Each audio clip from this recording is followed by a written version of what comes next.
been delayed due to the BYC shutting down, but now that it's the NYA, it's all kind of getting back up and running. So that's quite exciting. So yeah, is there any questions from anyone? I will allow you to chair your own questioning session. So do you know people's names though? Well, you can introduce yourself. Yeah, I'm Peter. Just a few quick ones. In terms of talking to the public, sounds a really good project. Where's that going to happen? And so it's, where you're going to do it and how's it going to happen and how's that being funded and looked at? Should I ask them all together or separately? I've got 4 quick ones. Separately, probably. All right. Okay. So that one about, how are you going to get about? So if that was that specifically the knife crime event?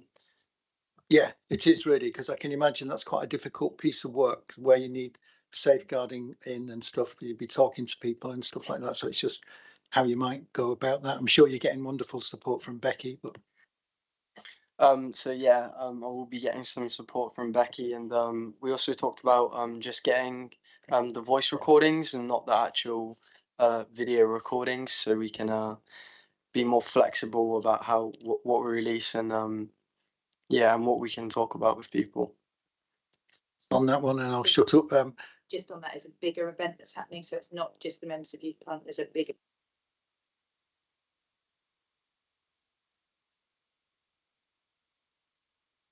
I'm really sorry. Could we speak through microphones so that can be broadcast properly? Thank you.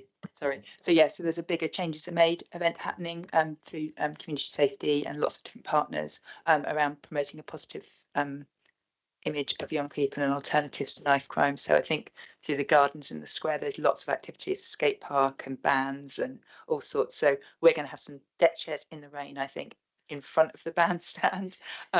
But there's lots of other activity that's being put on by a wider part of the council and partners. And supplementary on that, is there any way of outreaching that to Christchurch and to Poole for the young people that don't come into Bournemouth town centre? Because that would be a really good thing for both our areas, I think, because it's a kind of an amazing project, a difficult one to answer, I should think.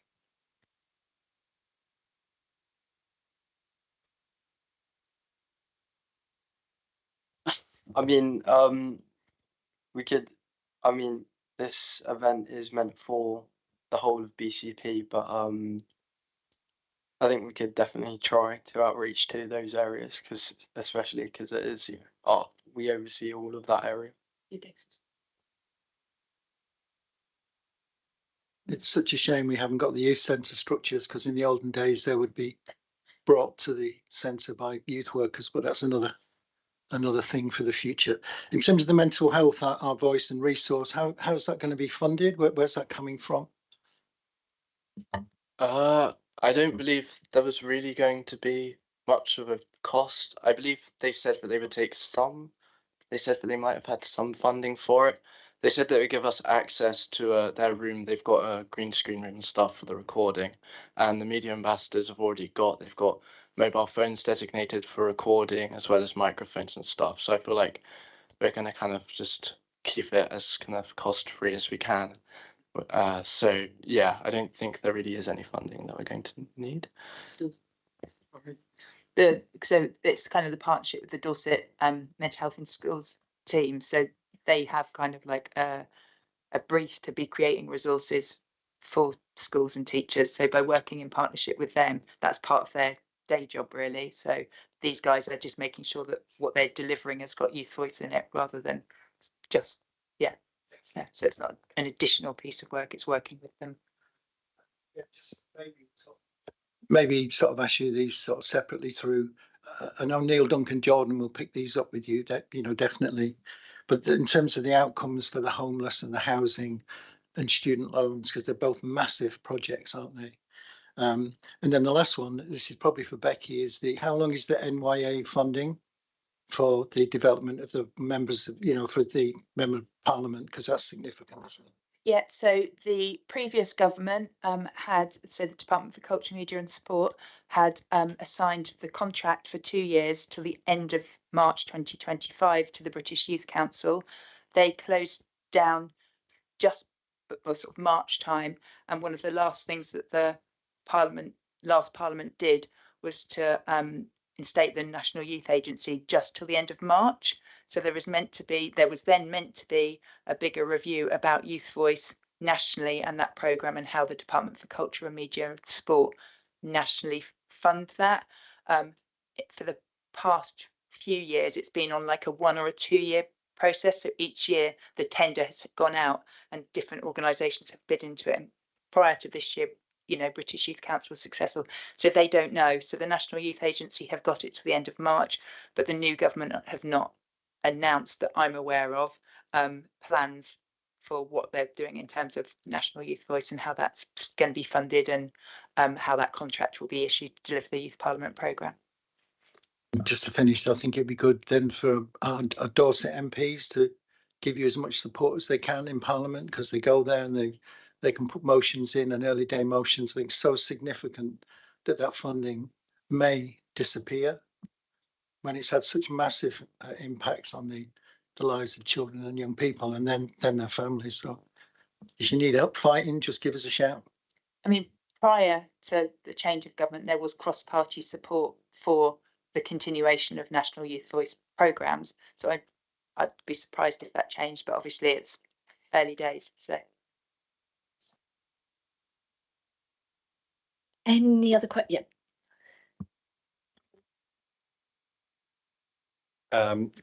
Probably just more of a observation, well, and an ask. I can't believe, did you say 6 months? It's been 6 months that we were at the Arts Institute watching you guys celebrate and enjoy your success in the election. So it's flown by, and Ryan's got a media team, as you say. So that's impressive. But going and doing the youth surgeries that I know a number of us in the room do in our wards. We were just talking, weren't we, about doing them across wards, not just in our own area. So I'm always conscious that I hear a lot about those two subjects, which I know were the clear reason you were elected, mental health and knife crime in particular, really high on the kind of children's, young people's minds, safety, and that's come through in our youth surgeries. I just feel like that would, from my perspective, would be really beneficial is knowing a little bit more about some of these things that are going on. If I've missed them, I apologise, but where our support would be welcomed, I would love to be a part and just get more engagement with more young people across the conurbation, because it's, to me personally, two really important subjects. So if there's anything that through yourself, Becky, we are made aware of that we may ordinarily miss, I'd love to attend. That's just my only ask, really. But well done, amazing stuff. 6 months already, good stuff. Thank you very much. Any other questions from the committee? Just having a quick look round.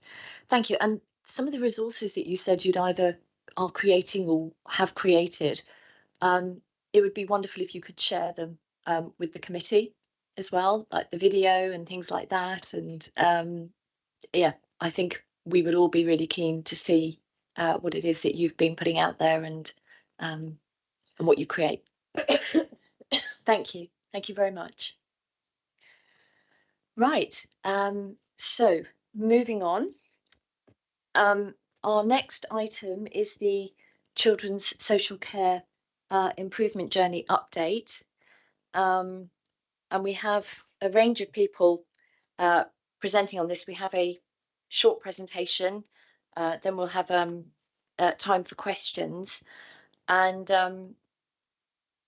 this is down for information and scrutiny. And I think really what we're looking for here is a chance to constructively challenge and share any concerns around this journey, where it's at, and to fully understand how this committee can support as well as scrutinise the hopefully continued improvement. So I'm going to hand over to, is it Kathy first? Are you starting? Or is it I'm actually going to hand over to Rachel. Rachel, you're going to go to Rachel. Sorry, I just wanted to. I apologise, Rachel. I knew that really. So hand over to Rachel Gravett. Okay, here we go. Hi.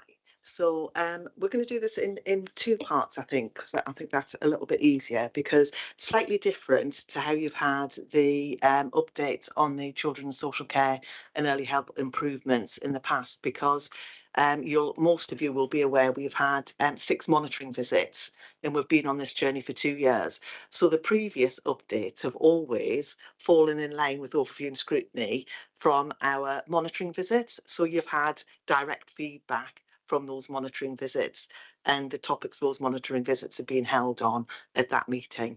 Obviously, we've finished the 6 monitoring visits now, and we're waiting imminently for our full ILACS inspection to happen, hopefully very soon.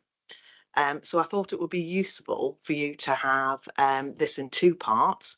So the written paper that you've seen there is an update for the improvement journey over the last 2 years. And then I'll bring up a presentation which we'll do between the 3 of us in the room here around the current improvement plan and the priorities that we're working on and how we're developing moving forward. So in the written report, and I'm going to take it that it's all been read, there's a section on the background which goes through the ILACS inspection in 2021 and the issue of our 2 statutory notices for children's social care and for SEND, and the work of the DFE advisor and the improvement officer through the DFE.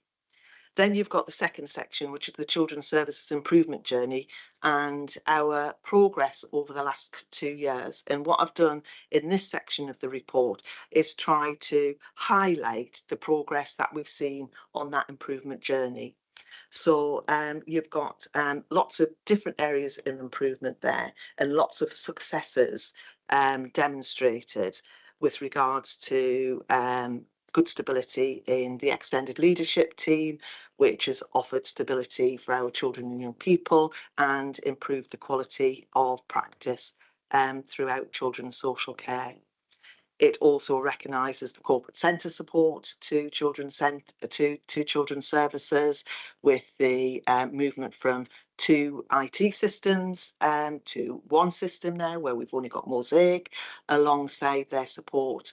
At the beginning of this improvement journey, we had a pay offer for our social work staff, which was below our neighbouring local authorities, and we were losing a lot of social workers being inadequate and paying less, and we've had that support from them to be able to offer labour market supplements. Work developing, say, through our work with housing, in our homelessness strategy and that type of thing. So there's lots of good corporate engagement now and understanding of being a corporate parent and how we need to develop and move forward with that. We've had our Hampshire County Council as our SLIP partner, who've been doing some work particularly around developing our managers and supporting me and my services in particular with our quality assurance programmes and understanding quality assurance framework and understanding what the quality of our service is. 2 years ago, we were working very much on compliance with regards to delivering services, but it's very, very much embedded now into looking at the quality of practice. And you can see a real difference in that through some of the governance structures that we've got in place. And we had our monthly quality action group yesterday, where we monitor all of those audits that are happening. And do we really understand what good quality is? Do our social workers and frontline practitioners understand what good quality is? And it's clearly coming through there that they do. So it can't be underestimated, the shift in the workforce and the hard work that's been put in by our frontline colleagues to be able to get to that point now. And we've had the slip. So at Hampshire County Council was our previous slip. We were now working with Islington because we unfortunately needed to change, not because of us, but because of our slip partners. They've done some further assurance work, which I think is really good oversight from our perspective. And Islington are finding no different to what Hampshire found. So again, that gives us really good assurance for our movement going forward. Governance structures are absolutely embedded now. So we've got governance structures right the way from frontline staff, understanding the data and what they're delivering and how they're delivering against the KPIs, right the way through to our Children's Services Improvement Board. So that rotates on a monthly basis. So each team has their meeting on quality of practice and quality of services. That goes through to a service manager, then service director meetings, through to a meeting chaired by Kathy as the DCS, with our lead portfolio holder as part of that, and then on to the DFE chairing our Children's Services Improvement Board. So we're overseeing a lot and monitored a lot on that progress. Not in the report, but I think it's worthy of note. I did a presentation on inspections to our councillors on what does an ILACS mean, what does the inspection process mean, and I totted up over the last 2 years that we've had 41 inspections or reviews or oversight of the work that we do in children's social care. So the eyes are on us all the time, and we have been watched throughout that 2-year period to make sure that we have been improving and doing what we've needed to do. I think really, really importantly, staff are reporting that they feel heard and they feel much more valued than they did at the beginning of this improvement journey. Significant for us. There is much better trust and transparency now within children's services as a whole. We at Ofsted have found it. We say it how it is. We don't. Nothing is not how we are finding it, and we've got that total transparency within the service. And senior leaders have improved relationships with partner agencies now, so that's going a long way. We've had a fantastic afternoon this afternoon developing our children and young people's plan. We did some work last night with children and young people, which was absolutely brilliant. We had an abundance of young people with loads and loads of enthusiasm in the room telling us what they needed from us over the next 4 years. We've done the same, a similar meeting this afternoon with our partners. We would never have got that number of partners in the room with the buzz that we had in that room this afternoon, talking about how can we align our priorities, how can we align our strategies to make sure that BCP children are able to thrive as we move forward over the next 4 years. And that plan, just for information, will be launched in early April 2025. In the next part of the report, I've just demonstrated some progress and successes against the recommendations that were made by Ofsted in that 2021 inspection. So the recruitment and retention of social work staff has significantly improved. If we include Aspire Adoption and YGS staff, we're about 70% permanent social work staff. Where when Ofsted turned up in December 2021, we were down to 30% permanent staff. I've mentioned about the corporate support there with the labour market supplements. I've mentioned about the stability in our senior leadership team as well as our extended leadership team. That's your service managers and your team manager levels.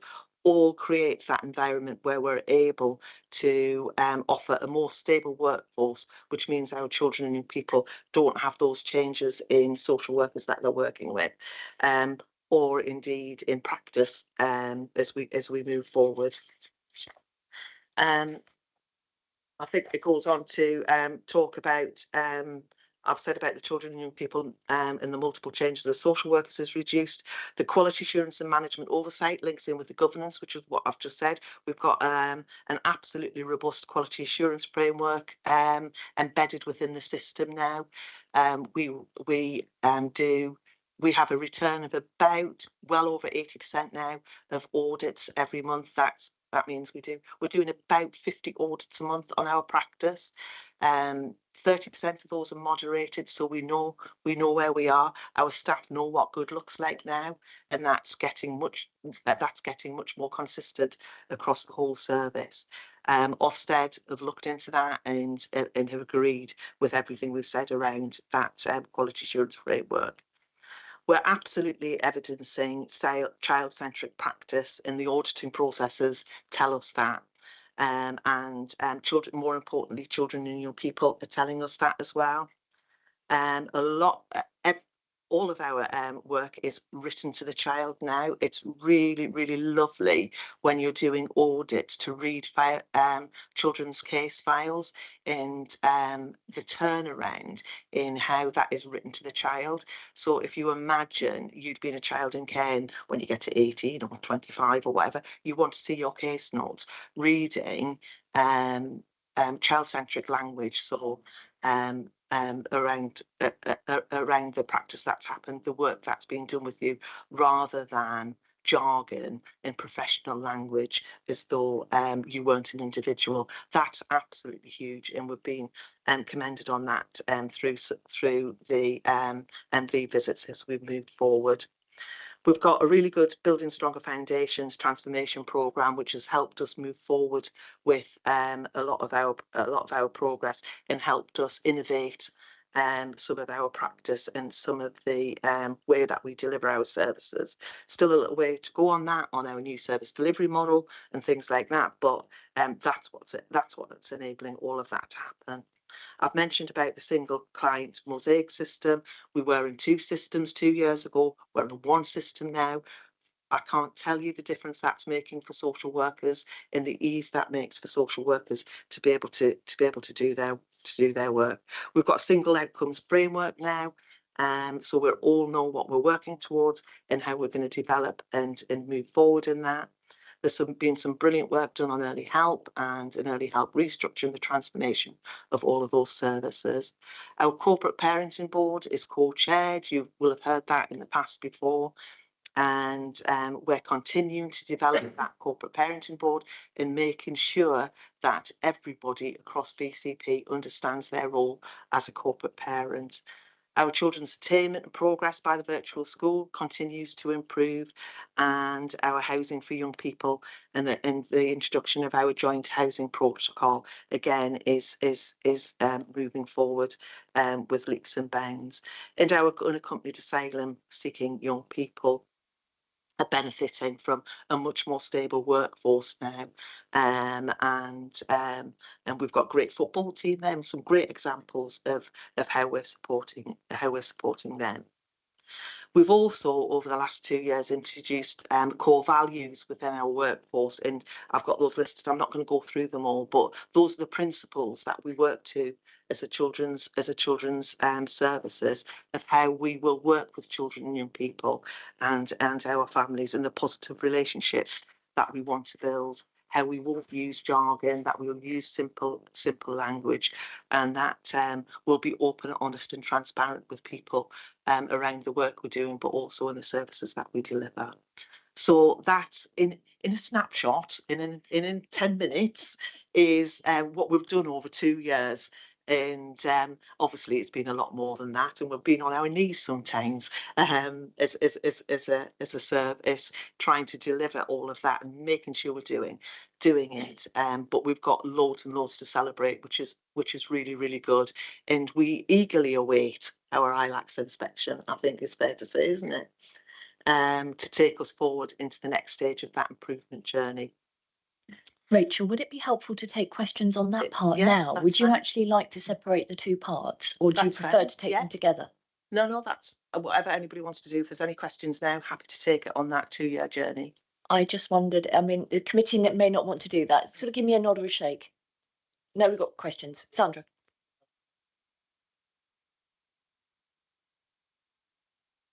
Thank you, Rachel. It's rightly so to celebrate the good progress of the last 2 years. What's a metric used for progress and rating success? And this is in relation to point 19 on page 20. where it states practice across the service is now of a higher quality. Is the answer referring to point 20? And just as an extra, so how would BCP residents interpret that as a public document? I mean, you're saying about jargon, but the basic, this is what we're doing, this is where we start, this is where we're going to measure it, this is what we want to. Yeah, we've got lots of different things, and it's not just one thing that captures it, but the governance process that we've got in place that I've referred to in the report, as well as, you dead right, point 20 there, the quality assurance framework, what children and young people tell us, what our partners tell us. So there's lots and lots of different ways to capture all of that information that what Ofsted have told us through those 6 monitoring visits, what our sector-led improvement partners tell us. The local government association come in and do reviews on us, and we invite them in to do reviews on us, and it's in what we know through our auditing processes. So there's loads and loads of different spokes on that wheel to tell us how we're doing and how we're improving. And then overarching all of that, the DFE improvement advisor and the DFE improvement officer, there's 2 work together. They do a review on an annual, they've been doing them on 6 monthly, but annual basis as well, to tell us where they think that where we are alongside and that those Ofsted outcomes. Is there anything you want to add? My main concern is how does that translate to BCP residents? How would they get that info in one place, plain? They would get it through seeing the Ofsted monitoring visit reports and the DFE advisor reports, which are all public, and they're all publicised on the BCP website. Peter. Firstly, I think it's an amazing amount of work that you've done. You know, when I try and read the amount of paperwork, it's quite incredible, really. So, but there's some things that kind of jump out. One of them is, I suppose, it's the how and who and when on some of the things. So in terms of leadership and management, you've got key stakeholders in there that you've mentioned, like housing, community partners. It would be nice to know who they are, and health, and probably there's others that I'm not, thinking of. Is how do you get a collective definition of success so that your vision you've answered it, I suppose. That must be really hard. How do you get that is, in terms of the strategic direction, that you've got a group of people, cross stakeholders, saying this is what we want to do, this is how we're going to deliver it. And then you've got your middle management who've got to make sure their workforces are in tune with that strategy, and then the way to measure that with your workers on the ground. So you've got that. And I just wondered if you could answer with that as well. There's sort of rumours going through, like ghosts in the machine, about the harmonisation process, and that there are some social workers that may be branded down, and some that may go on a different pay scale to what they had. And I just wondered how you've managed that, because that must be incredibly difficult for you. It's not in your gift. And how that might impact on your service when you're saying you want to stabilise, but at the same time, there might be people thinking, well, I'm not going to do the job, I'm going to get paid less. So the evidence of that, is that going to happen? And has there been an impact assessment done on that, just in case? I'm sorry to bang in, but I think you're doing such good work and it could undermine that foundation. Thanks. Okay, if I answer the question first about partners and all being aligned, and I think it's a very relevant question, because obviously if we think about all the partners, all the different partners within health, within education, police force, etc., even from a national basis, the drivers and the funding are all very different, and also the regulatory outcomes and also the statutory guidance in those areas are all very, very different. I think we have been working incredibly hard with our partners to have a single outcomes framework, but equally for us to try and work together as a group of partners to think about how we can work together to be more efficient and effective in all our delivery. But what we need to do is to work out what it is that we all agree we should be delivering. So as Rachel mentioned, so we do have a child and young people's partnership plan, but that runs out at the end of this year. And so we have started in January of this year, and of course that children and young partnership plan has been in existence even before I arrived in 2020. I arrived in 2022, and so it's outdated and it's not been monitored. What we have been doing is using the improvement plans and the improvement boards to monitor that partnership.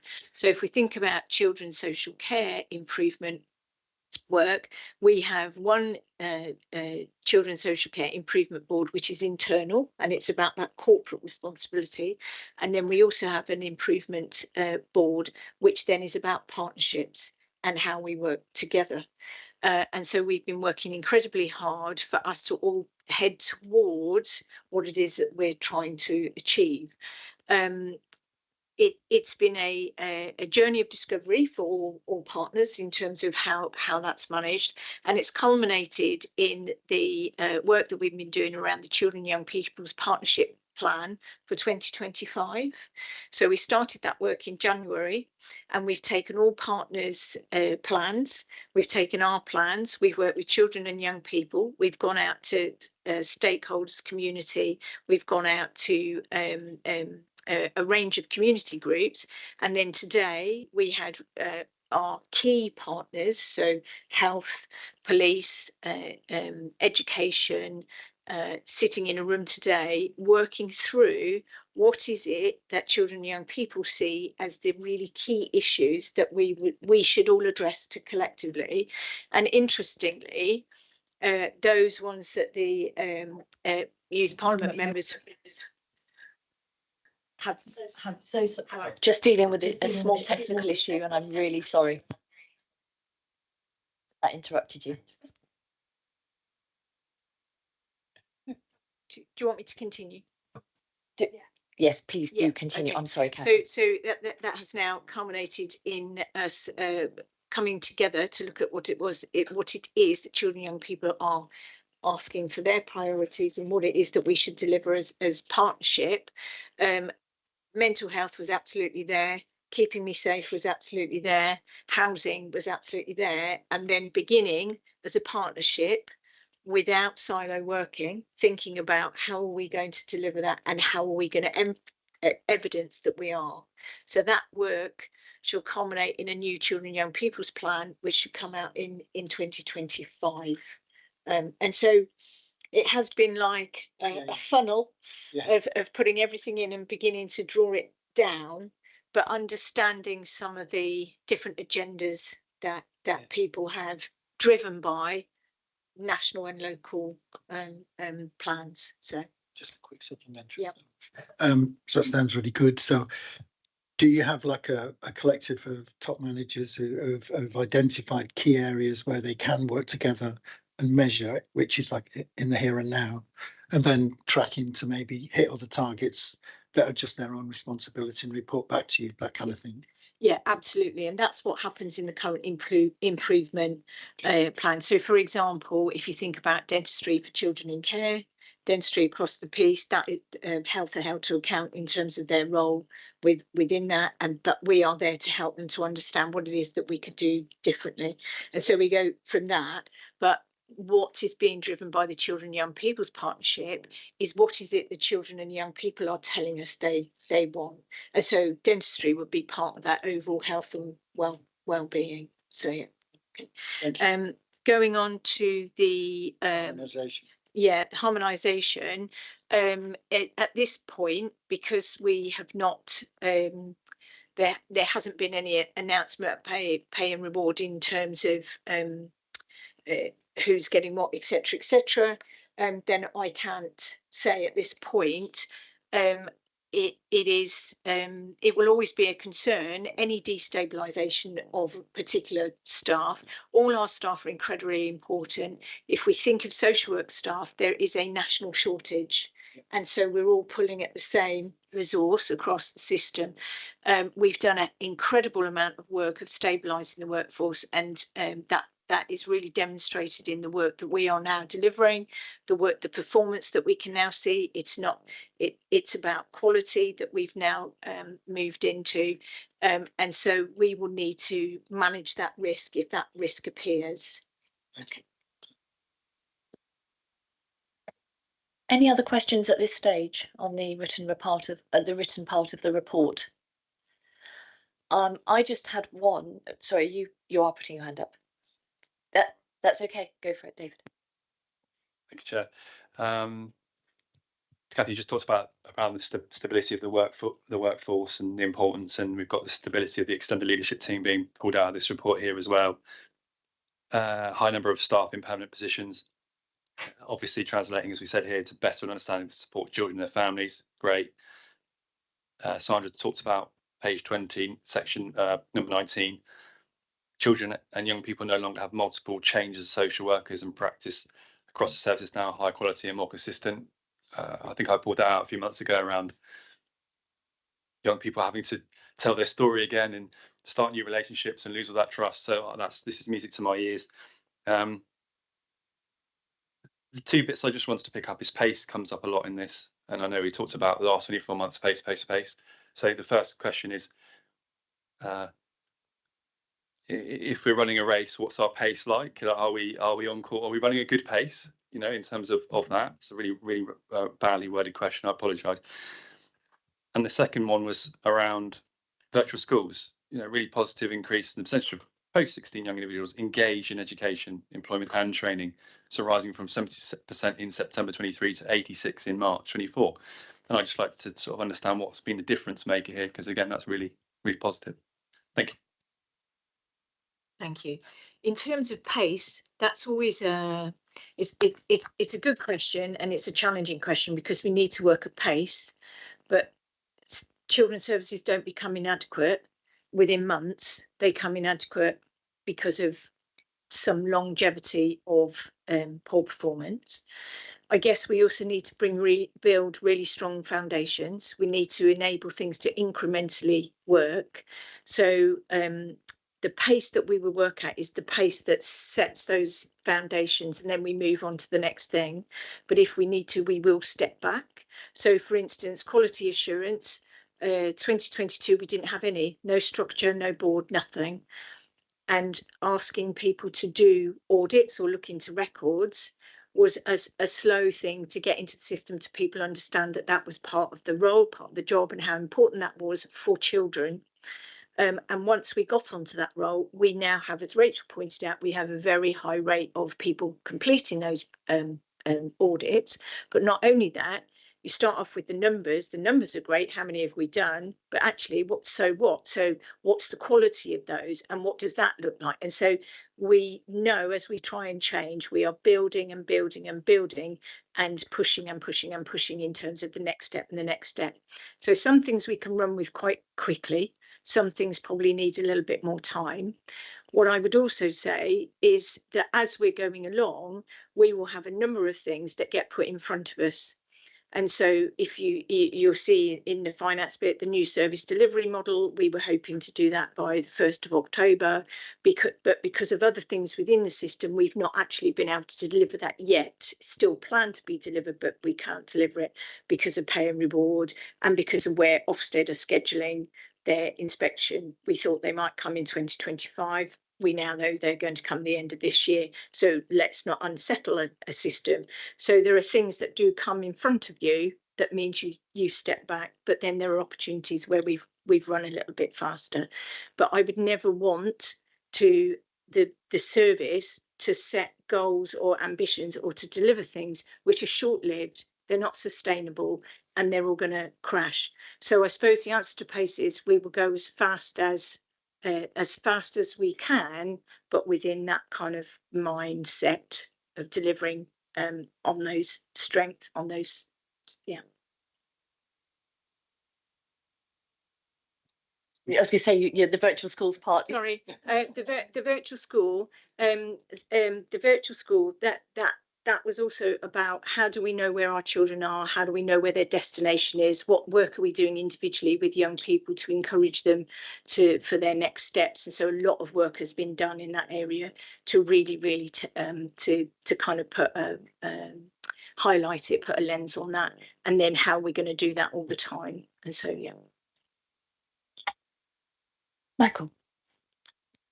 Yeah, thank you very much for a very good and thorough report. On paragraph 29 about housing for young people, I appreciate this might be something that is a response from housing, but you've got here that obviously you've got to 0 in Q4, and that senior leadership is ensuring more robust and equitable decision making. And I'm referencing one of my cases. I won't obviously name anybody, but about the housing need for a young person being the first choice appropriate needs for their need as a young person or care leaving young person, as opposed to it being a solution. So of that 0, is that 0 every young person in the right place, or is it we've put you in a place? And who is responsible for reviewing that housing choice? Is that children's services or is that housing? I'm referring to post-18 young people, really. And again, that's a very good question about where do the housing responsibilities sit and the decision making. And so there has been quite a lot of work done more recently from the last monitoring visit about how children's services and housing work together and who is the expert in that area.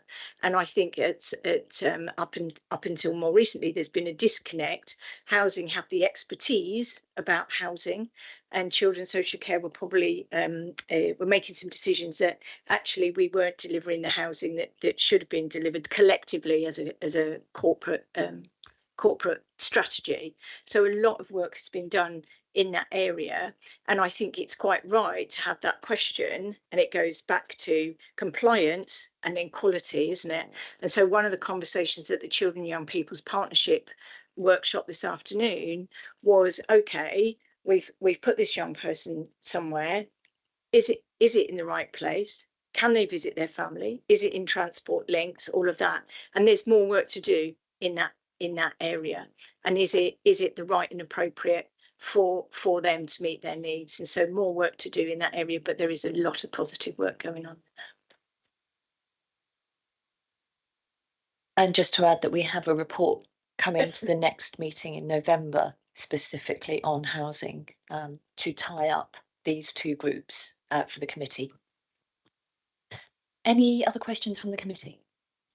Okay, I wanted to ask very quickly on paragraph 20. I just wanted to understand this a little better. Towards the end, it says about the practice learning reviews, demonstrating 96% good or requires improvement, which sounds extremely good. I just wondered, how does that 96% break down between good and requires improvement, please? Might have to leave my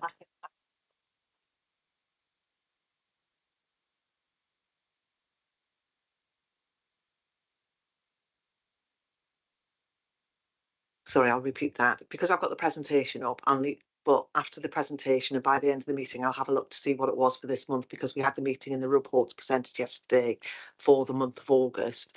It usually works out around 54% RI and about 30 odd percent, 40% good. Now, if you think back 2 years, we weren't even getting 10 or 12% into RI.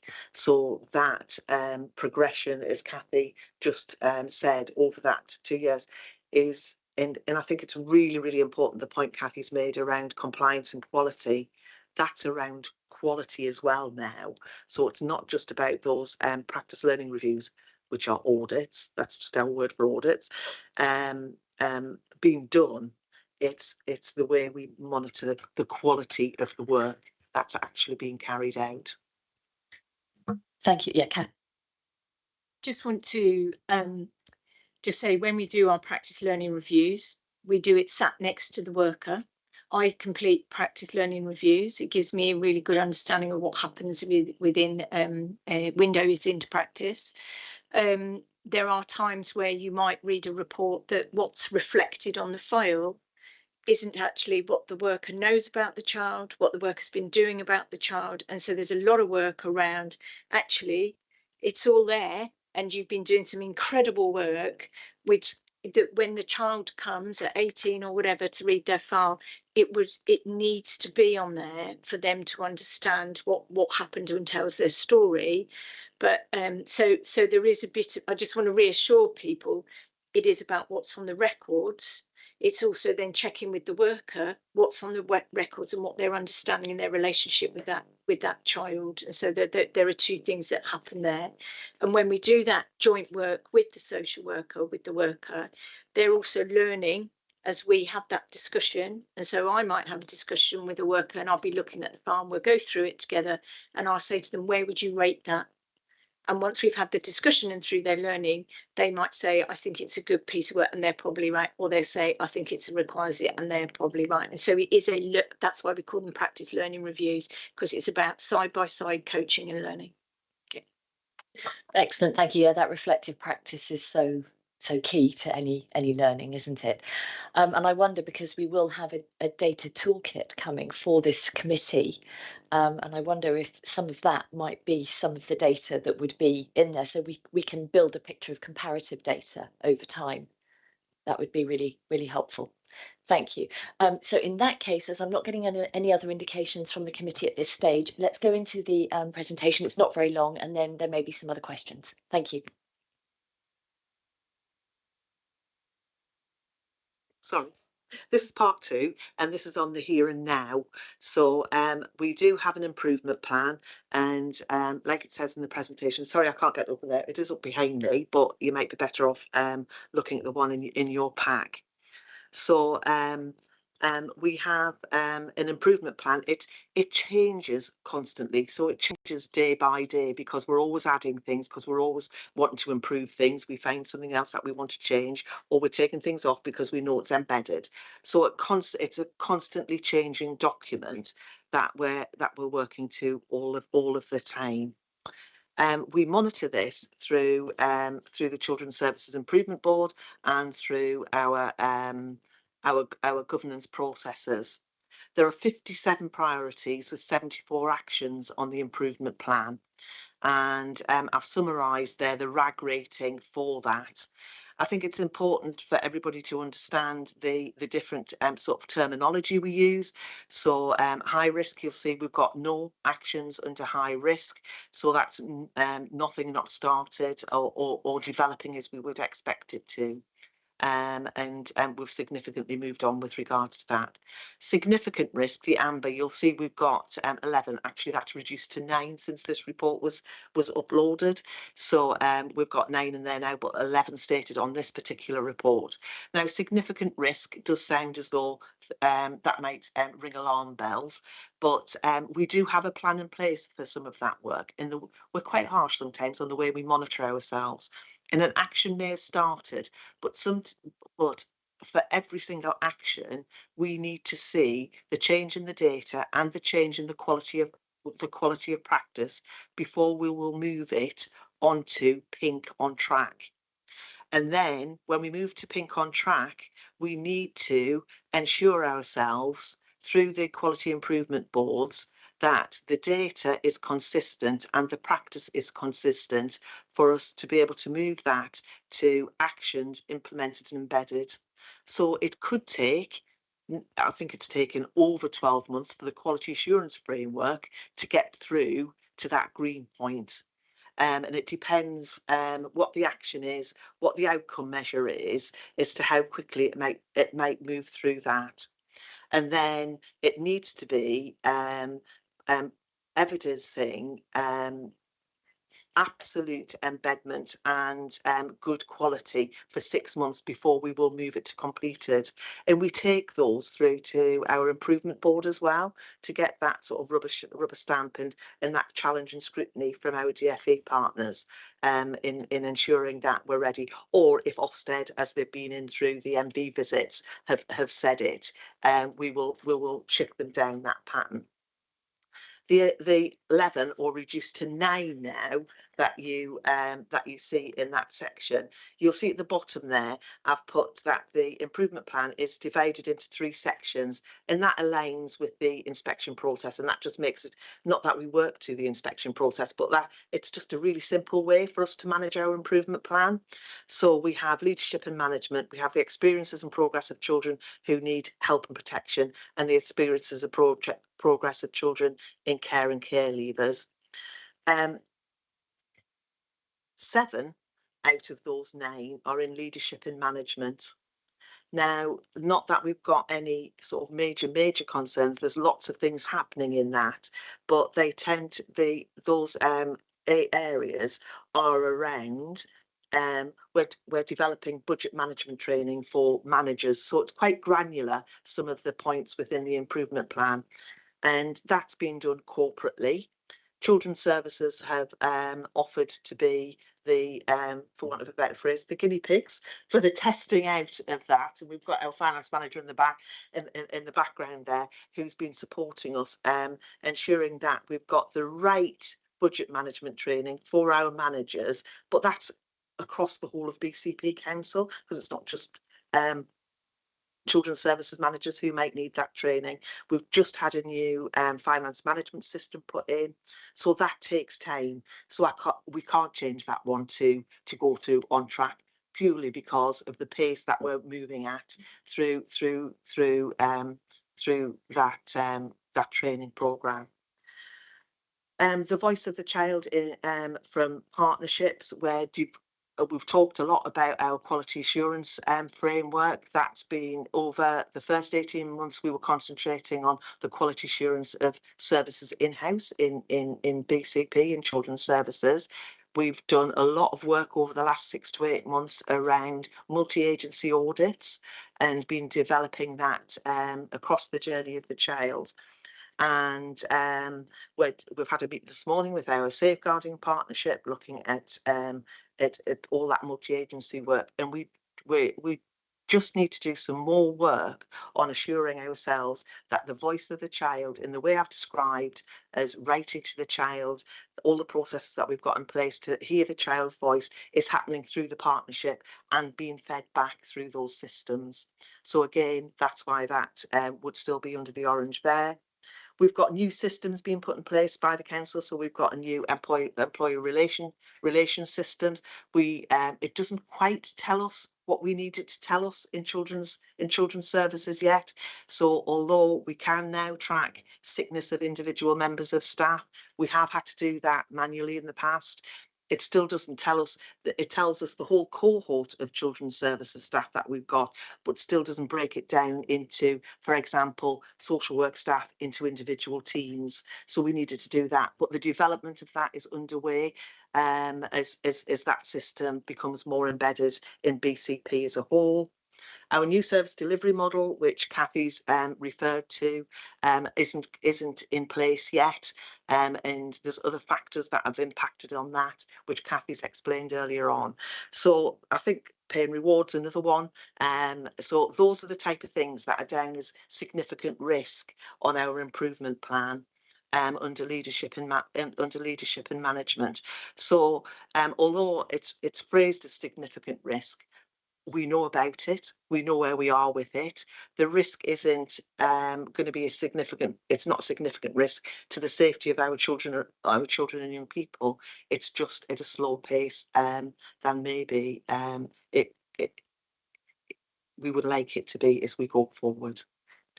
On tracks, I think they're absolutely fine. It would, like I said, we're just waiting for the data as we move forward. So to go to the next section, what I've done with the next section, I've just summarised the improvement priorities and the key strengths and developments. I'm just going to pick some out. I'm presuming you've all read it, and that and if you've got any questions as we go through, please ask us them at the end. So we're trying to create an environment where BCP children and young people are understood to be everybody's responsibilities, and all services own this and take accountability. In linking that with priority 2 as well, around the corporate support to children's services and their improvement. So we're really strong on the voice of the child, and we've got a good an improving corporate parenting board with joint chairs, and the corporate services are developing in the way they support children's services in understanding what their responsibility is with regards to children. We've talked about strengthening partnerships and that work that we've done this afternoon and moving forward with that. The recruitment and retention of staff, I've mentioned earlier on. We've talked about the competency of the management and leadership and the stability that causes that gives us. And also, I think it's really important to recognise the developing of leaders of the future. So we've got lots of team managers on aspirant courses, as well as heads of service on aspirant directors training and that type of thing. So it's about future proofing us with those with the workforce that we've got and giving them those opportunities. Improving the quality of practice, I think we've been through as well. And I've also mentioned about the culture where about that transparency, the support, high challenge, high support culture that we've been developing in the feedback that the staff have given us with regards to that. So some of this does repeat what we've said because the leadership and management tends to be longer term, but I think it's captured there and within part one of the report. Okay, so we'll go on to safeguarding and early help, which Juliette's going to take over and go through. Thank you. So again, I'll just summarise rather than go through everything on the slide, but a lot of the work that we did was in the early help area. So I would say you have to go back in time, even though we probably don't want to LGR 2019 and 3 different systems being brought together, but actually were never really brought together in early help. So what we still had was people working in silos and not working together across the system. But more importantly for me, it was agencies within there because we have a really rich community in BCP, but they weren't able to access each other or understand what was out there because we didn't have the system in place. So that's taken, there was talk about pace earlier on, that's taken longer than what you'd like to think on paper because we started from scratch. We had to bring partners together. We had to rebuild the trust with our partners. We had to have partners who were willing to sit around the table and have those discussions after feeling let down by children's services. That took time to do that. We're now at a position where we have an early help strategic board, which is now chaired by our health colleagues, and it's a rotating chairing system within that. That's really, really positive, completely different place than we were 2 years ago. So alongside that was looking at the quality of the work that was done in early help. So again, if you go back to 2019, at that point, the early help assessments stopped. So the only part of the system that were doing early help assessments was actually children's services, level 3. And there was also a sort of culture that if you wanted anything from early help, you refer it to early help, which they meant level 3 children's services. We know it as targeted support. It's not early help. Early help is community.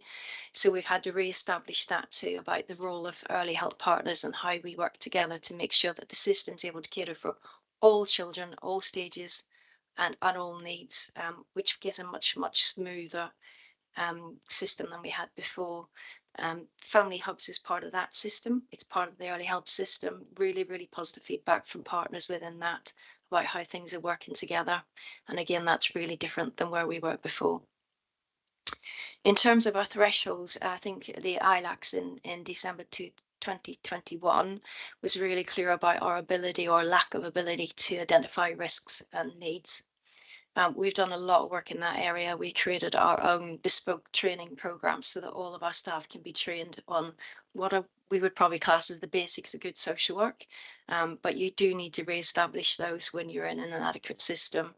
So the most important one was probably the training around the domestic abuse and making sure that everybody felt confident in how to work with children who have been through domestic abuse and understand the trauma that's caused by that.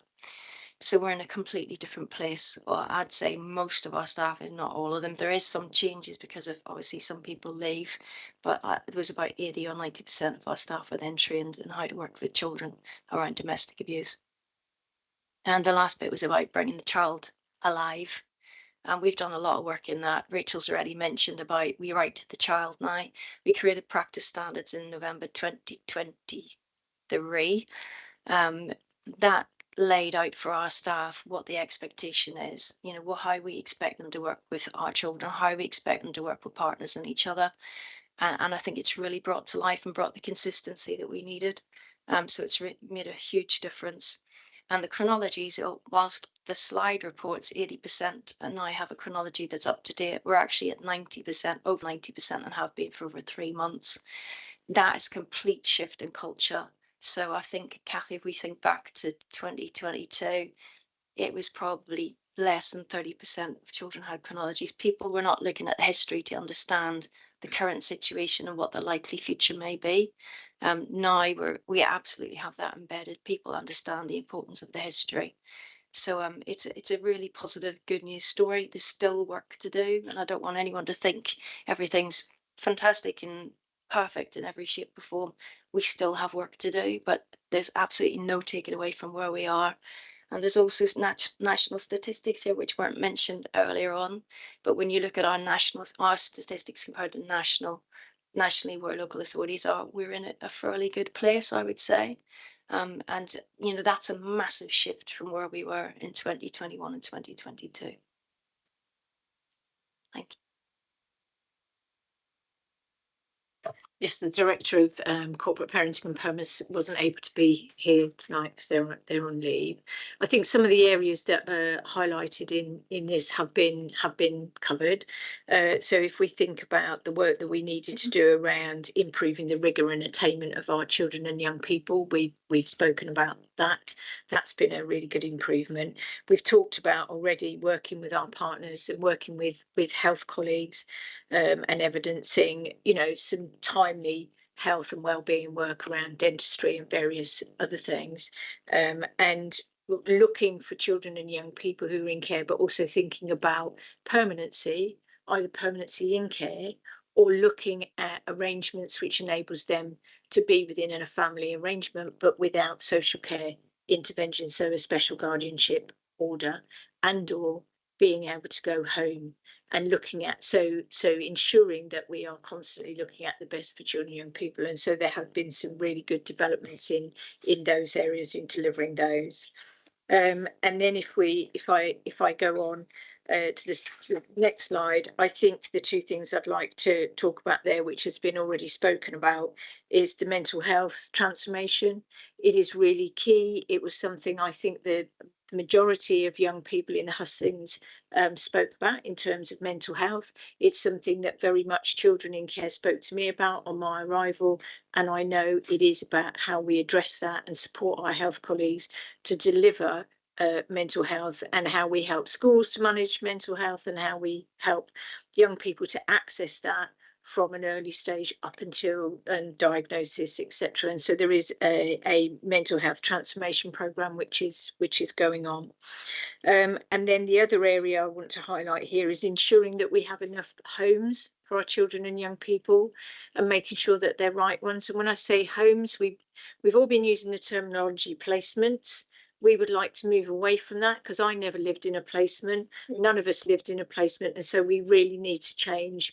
And I think so when I'm talking about homes, where it is about how do we provide a home which is right, are there enough, but equally that also and keeps a child safe and well-being, but it also thinking about our costs and how we commission with our independent agencies and our providers. And so there's some work that's going on around there. So moving on, just in terms of we want to deliver at pace, but again, pace is dependent on those things that I talked about. Again, already we've talked about galvanising our partnership to make sure we're delivering collectively. Children's Services does not exist by itself. It cannot do it without all of the corporate and partnership support. We're reviewing the Children and Young Partnership Plan, as I outlined earlier. Rachel's already talked about the Stronger Foundations Transformation Programme. What are the things that we need to be a more efficient, effective, lean organisation, and supporting the communities to help deliver services. Already talked about commissioning. implementing a BCP practice framework. That's about how do we do things around here? What is it, the model that our social workers work to? So that is actually in this moment in time in progress. Social workers are being, and myself and the senior leadership team will all be attending that training. We need to provide one culture. Everybody knows what it is that we're doing, a culture of support, a culture of training, and a culture of learning, not a culture of blame.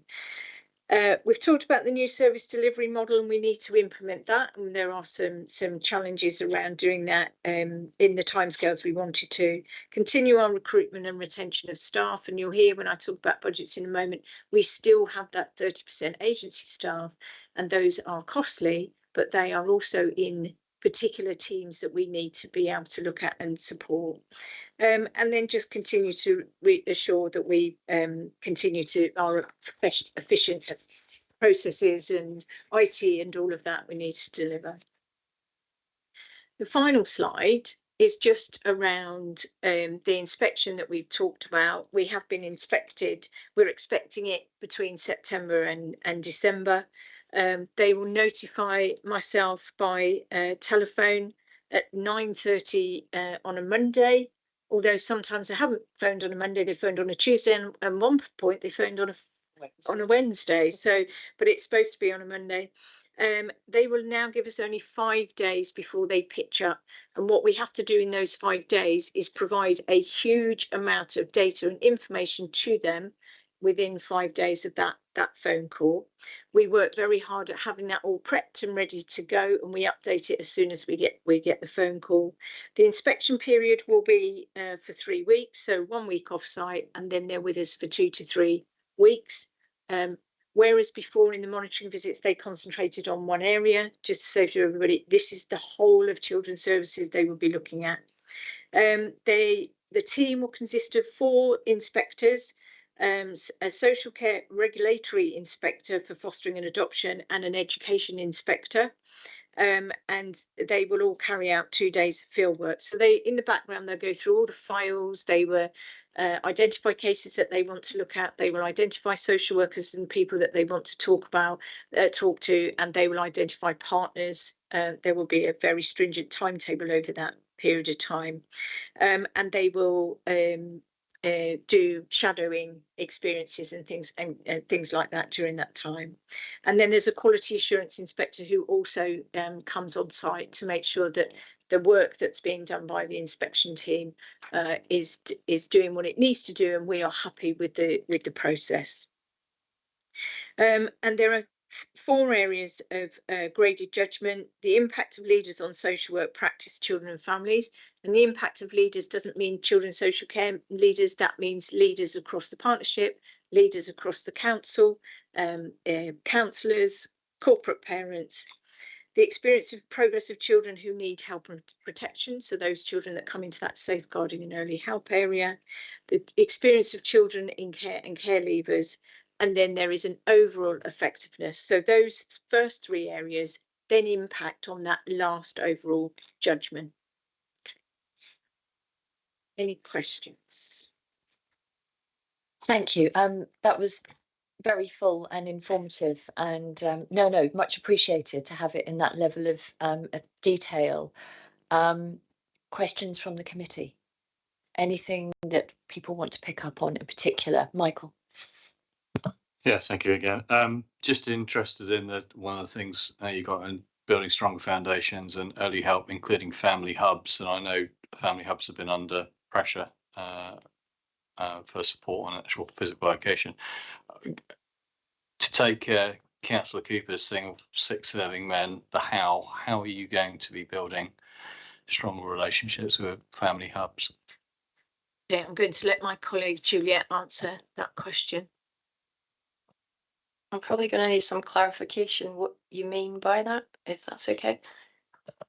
Well, you got down here in the report that Build Stronger Foundations Transformation Programme, and you've got here early help, including family hubs. And from my experience of sort of being around family hubs, I think they are very key in catching that first potential intervention or areas of concern. They've been as I understand it, they've suffered with sort of lack of sort of outreach and sort of availability or accessibility. Is there something that the children's services team needs to improve? Are you looking for money to have more hubs, put more people in them, that sort of thing?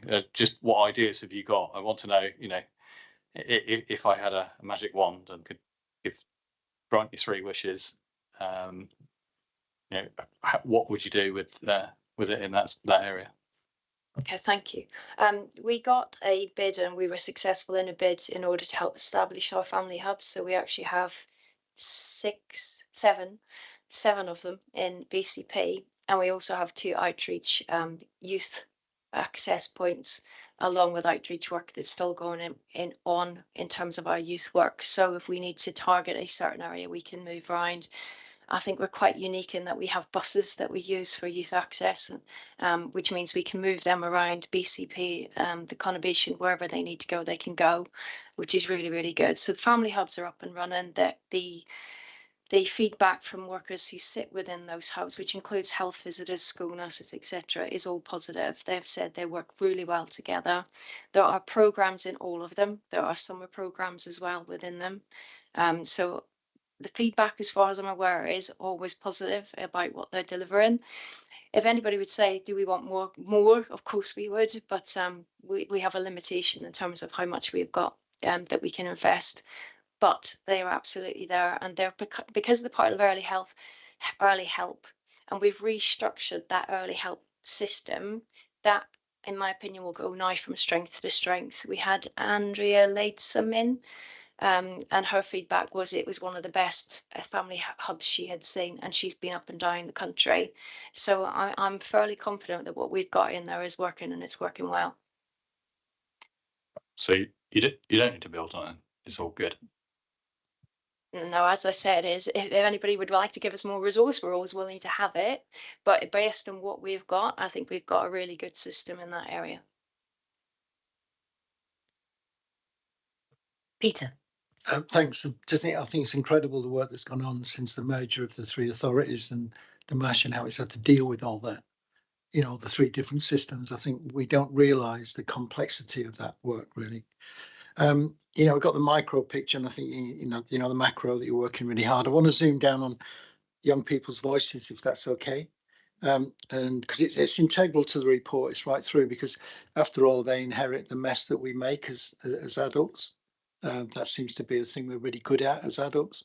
So in terms of how we listen to young people, I know that probably there's the individual thing through casework and reflection and talking to individual social workers.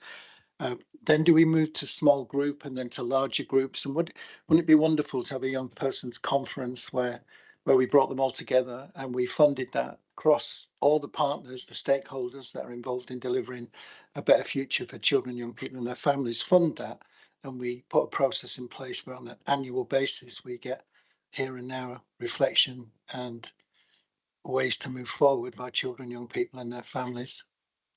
How's it resourced as well, in terms of how can you sustain the voices? Because I think we've only got 1 full-time youth worker in the borough left, and then we've got another person who works in social care with you. How does that sit? I think Juliet might want to come in there. Yeah.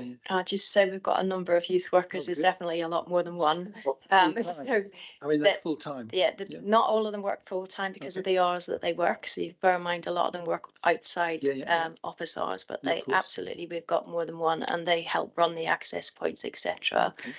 In terms of, I'm sure all of us can contribute in terms of our youth, but I know from my perspective, when we have any complaints come in or any concerns from children, if they're of an age and a capacity where we're able to have that conversation and they want to be part of it, I actually bring them in to speak to our management. So they come and meet the service managers, the team managers, they tell us their story, they tell us the experiences they have had. And as a result of that, the managers will then talk about what they can do differently. And the feedback from the young people we've brought in has been absolutely positive. I've just written some of it down actually for my CPD for the Social Work England, but that feedback from those young people about how they felt listened to, how they felt that they're really going to make a difference to our services. then there's lots of forums which Rachel's probably better to comment on, but there's a lot of different ways to gather that information from right from individual through to group settings.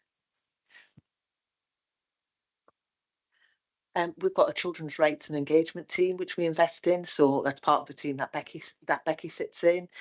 Joe, we've got a manager in that team, Joe, and we've got 3 engagement officers, which Becky is one. We've got Terry and we've got Jane now appointed to that. So their work is totally dedicated on hearing the voice of the child across the whole of BCP. So we've got the Uniting Insight groups, we've got obviously the Youth Forum, we've got the MYPs, we've got SEND forums, we've got additional resource in SEND as well for understanding and hearing the voice of those children and young people and families in that service. So it's really, really important to us as a children's services and a leadership team that we are constantly understanding and feeding that into the service. Just quick. Do you have a supplemental by any chance? Yeah, supplementary. It's just an observation. I mean, it all sounds wonderful. It would be nice to read that, to be able to visualize that in a document. Is there such a thing? So Yeah, we can see all the achievements that the workers and the young people have done and the different organisations that works with you. That would be really good. Yeah, we've got an annual report from the children's rights and engagement team. It's just going through our sign-off process at the moment, so I'd be more than happy to share that. Thank you very much. Any other indications from the Sandra? Thank you, Chair. You said that there's 2 outreach. On the website, it's saying 3. When you click on to where the outreach are, it is saying Branksome and Queen's Park. So first bit needs to be changed. Thank you. Unless there's actually some. Thank you. Just to clarify that. Thank you. It's good to have the right information being put out there to the public. Absolutely. Any other indications from the committee? I have a couple of questions for Juliet, if I may. Just a couple of points of clarification on your slides. In the second one, and this is just so that I understand it, it's not the last sentence on the orange is we are now at the point where other agencies are starting to do early help assessments. I just wanted to know, what's the significance of that? What does that really mean? Why is that a good thing? Okay, there's a few answers to that. One is about the consistency across the system. So I would say if you look at some of the referrals that come in, we have a high number of referrals come in from schools. We have 29% of our referrals come from schools compared to a national average of 20%, for instance. Now, some of that may be because actually we don't do those early help assessments early enough, which means there is, for instance, no assessment in place for a level 2. So I'll talk about levels, and apologies if nobody understands. If we could move away from that language, because I Yeah. personally don't understand it. So for those children who have maybe slightly more needs than a universal one, so a child who goes into school may just be a child who goes to school, goes home, has dinner, all of that, doesn't need anything additional. Then you have a next stage up, really. So a child who maybe mum's got mental health issues, or the child's got mental health issues, or there might be speech and language delay, or there might be some other issues within that home, which means they're a little bit more needy than the first child. But they don't need children's services. They don't need a social worker on the doorstep. They just need a bit more support. So at that level, what we don't have is any consistent way of assessing. So we definitely have agencies who work with children that we would deem as level 2. So they need that additional support. But there is not currently one, there is now because we're bringing it in, but there is not currently one way where those children are assessed. Now that makes it really difficult, because then you don't know what intervention or prevention or any work that has happened with that child. So then when they enter, or if they enter our system, then we don't know what's happened beforehand. Therefore, it's really difficult to know, well, actually, we've tried ABC. There've already been parenting courses that have been offered this. So it brings together really our services and our agencies and our communities around, what have we done already, and then what has worked for that family, and what's the best way to approach in the future. So the consequence of that will be there will then be a reduction in terms of those children who pass into various parts of a system, usually because either they can't access the right bit or because they haven't been assessed properly or various other things. So it just brings consistency and should make life easier for everyone, including the family. Thank you. That's really helpful. That really brings that out. Thank you. My next point is on number 6, and it's the orange as well. Evidence through compliance with impact chronologies and case summaries, which have been talked about, and I now understand that better. Now referring to the history in most services, 55% of PLRs consider the voice of the child to be good. So 55% is over half. Good, thank you. I'm sure it's been on a steady upward trajectory. I just wondered, what's the target? What is sort of best practice in that area? Okay. It's not an easy answer to that, because I think you've also got to consider the age of the child. So there's different ways of assessing whether a child's voice is heard. So if you think of some of our children who may be pre-verbal, or they may have additional needs, which means they cannot voice, but there's other ways of gathering their views. So we've got to gather a child's voice in a way that is meaningful and appropriate for that child. Where would I like to see it? I'd love to see it at 100%. Is that possible? Possibly not, given that we also do pre-birth assessments. So you've got to have that balance. But I do think you can always look at it through the eyes of a child and try and understand what life is like for that child at that point. It's not that our staff are not gathering that, as Kathy said earlier. It's sometimes that it's not recorded well enough. So it's about how do we make sure that it's recorded well enough that we can really get these children coming to life. So when we're reading it, we get real feel, for that child, where they come from, how they identify, how they fit within their family, etc. Thank you. And I had one other question. I was interested to know, as Richard, as portfolio holder, when you see this, what would be your focus? What would be, I don't know, 3 things or something of that nature that you would want to see more of, or do something more with? Thank you, Joe. How long have I got now? I mean, going back, I've been listening to this with great interest, and I read it. I mean, first of all, I would like to say that the journey that I've seen actually is really interesting. When I saw the Ofsted report, the last one, and I was at your place at that time, it was full of surprises. And what I'm seeing now is that although there are still improvements to be made, I don't think there's going to be any surprises. I mean, I think I've got a bit of paper in a pocket at home with what I think Ofsted might say. I'm not going to share that with anybody right now, and I'm not going to tell you which trousers they're in if anybody wants to. But yes, exactly. But I'm hopeful that what it says there now, and picking up a few things that I mean, you've asked me for the things that I would like to see improved, but other things I have seen improved, and I would like to see more of. And I'd like to thank people in this committee and other councillors and other people who aren't part of children's services, because there has been so much more engagement there.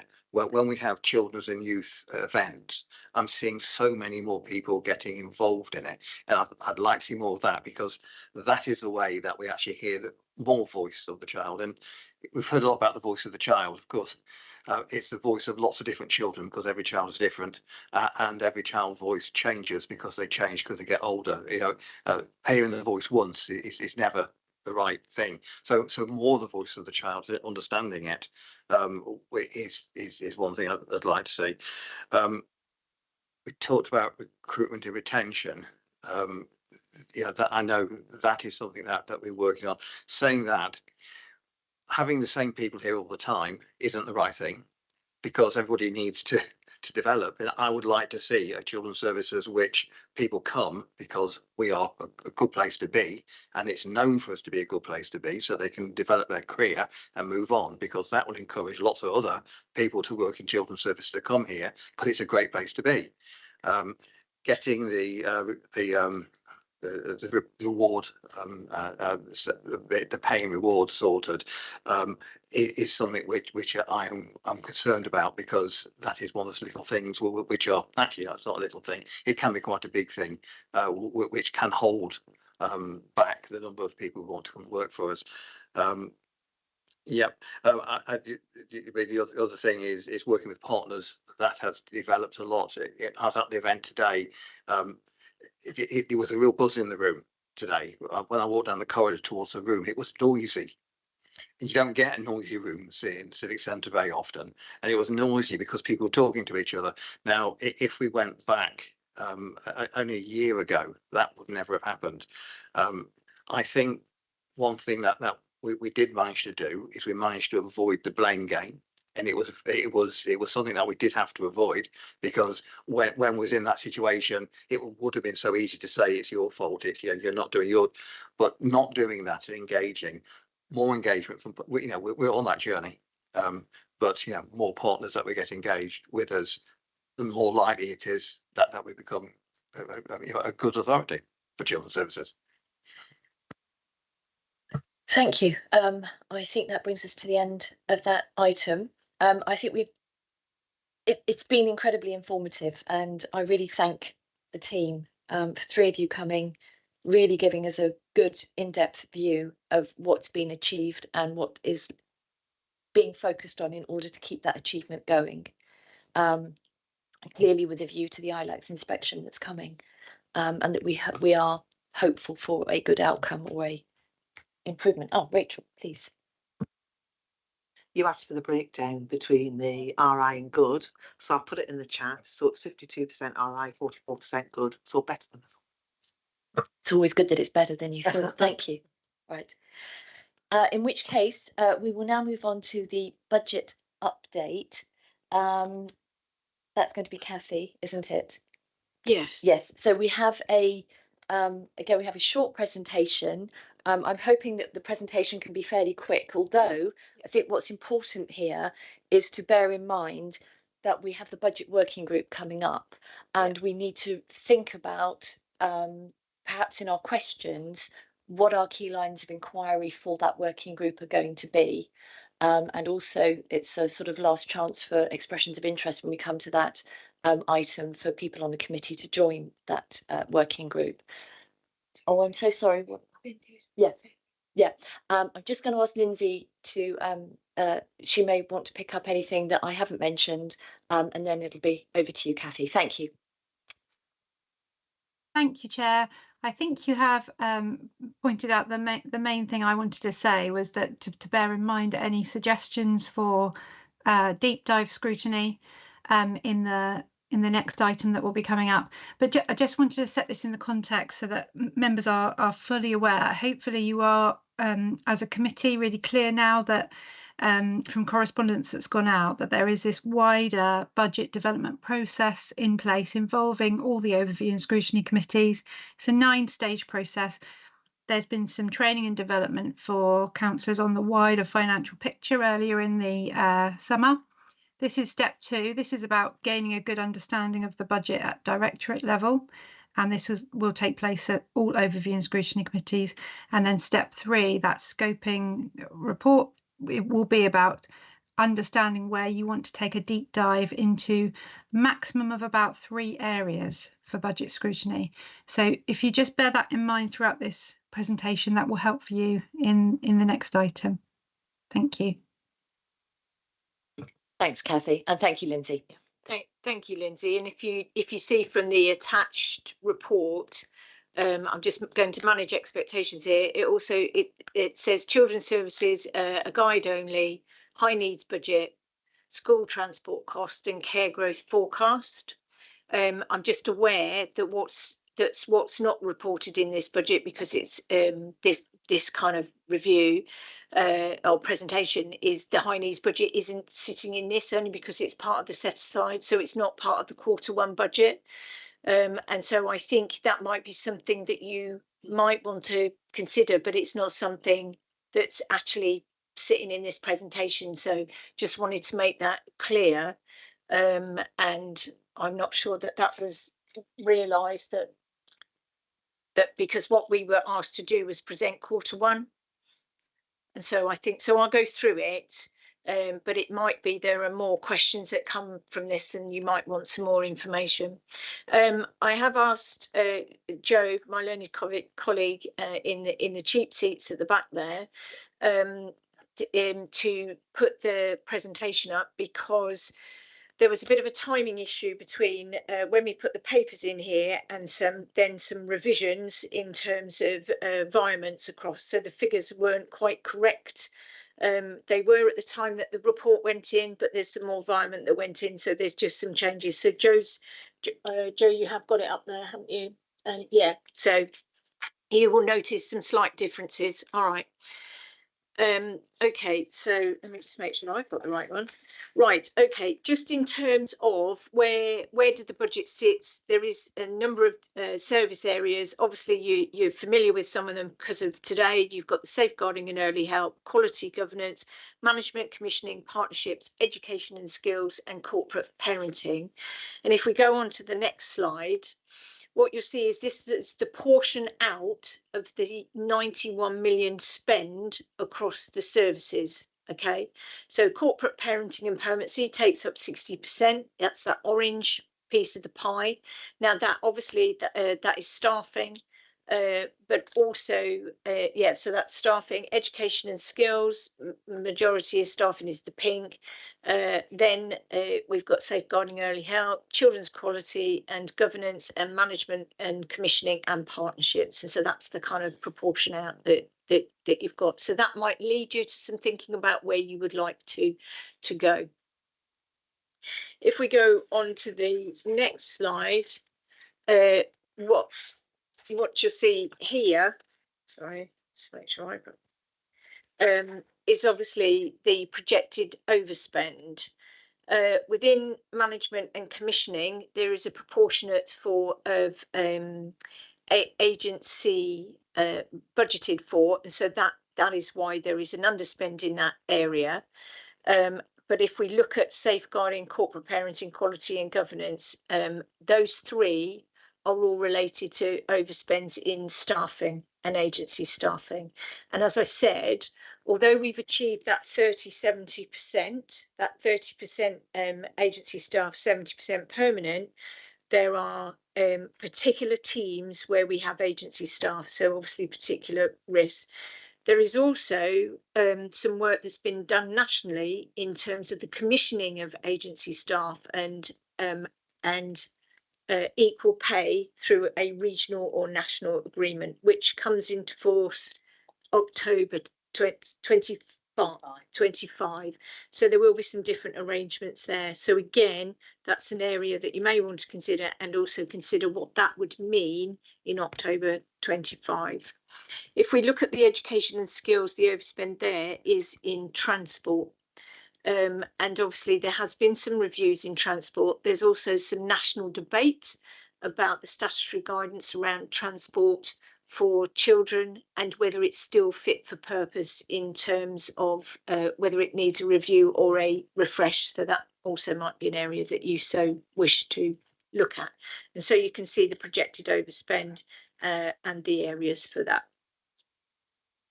If we look at the next slide, obviously some of the challenges that we have is the rising cost for children in care, and obviously the cost of homes for them. You may have seen quite a lot of media reporting around profiteering for venture capitalists in terms of children's homes and children, that demand for placement outstrips capacity, and what the national debate around that and supporting that agenda. But equally, how do we as a council look after our own, and what are our plans around that, but also in terms of what's our need, and then also in terms of how we commission, how we get the best placements at the right cost, and how do we benchmark that mark across the region. Recruitment and retention of staff, that obviously we, as I said, we still need agency staff for critical posts. There are some areas, as I said, where it's more difficult to get social work staff than others.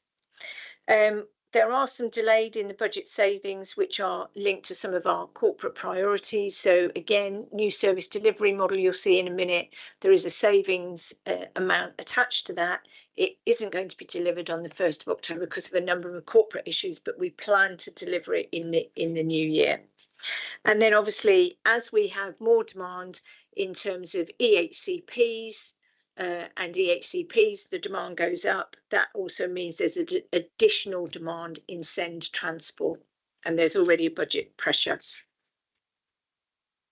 So if we go on to the next slide, this sets out some of the pressures, the growth in care, as I said, send transport, mainstream transport, and then obviously there is some grant funding. And then if we go on to service savings, there are areas complex safeguarding, team, first response, early help. Those areas were in the budget saving lines previously, but were replaced, but we're looking at those again as we go forward. And then if we, as I said, the new service delivery model and commissioning, these are the savings lines, and whether and how we achieve those. And these are amber in terms of how we are profiling them, and are we going to achieve that, let's say 1.6 million in 25-26, or does that need profiling because of the delays in the delivery, and equally in terms of commissioning, identifying where that funding is coming from. So there's still more work to do. So again, thinking about that RAG rating and saying we're not actually going to, we need to do some more work to think about how we're achieving it. So some challenges that we have, there's some change in behaviour and demand in the send system, which increased costs around transport.